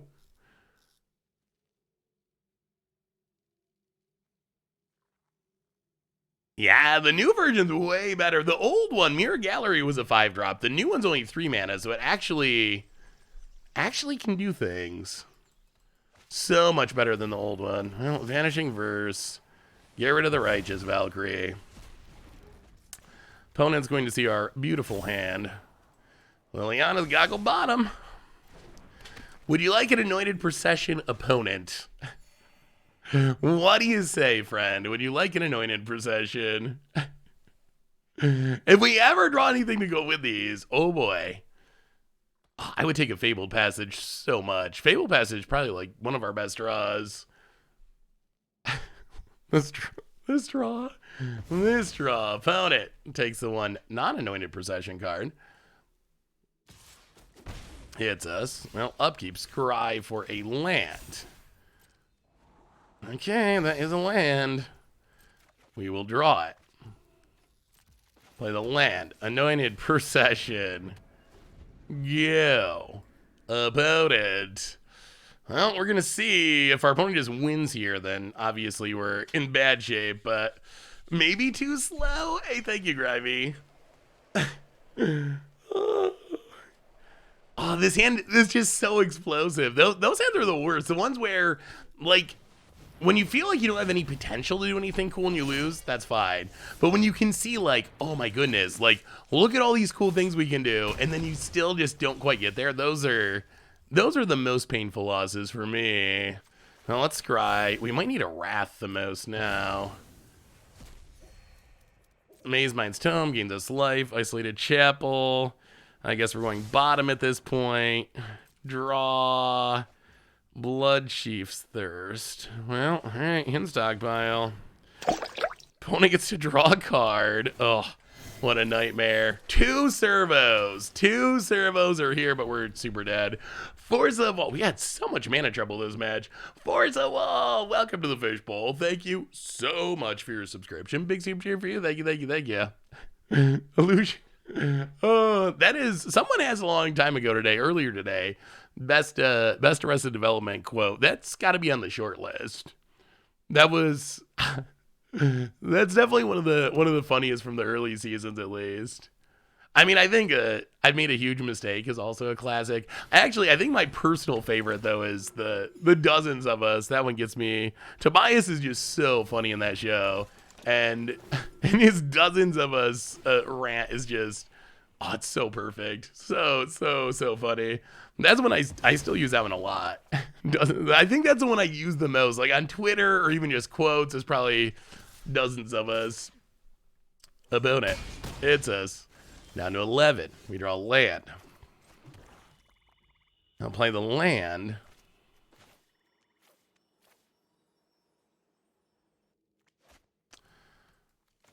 Yeah, we're just kind of locked.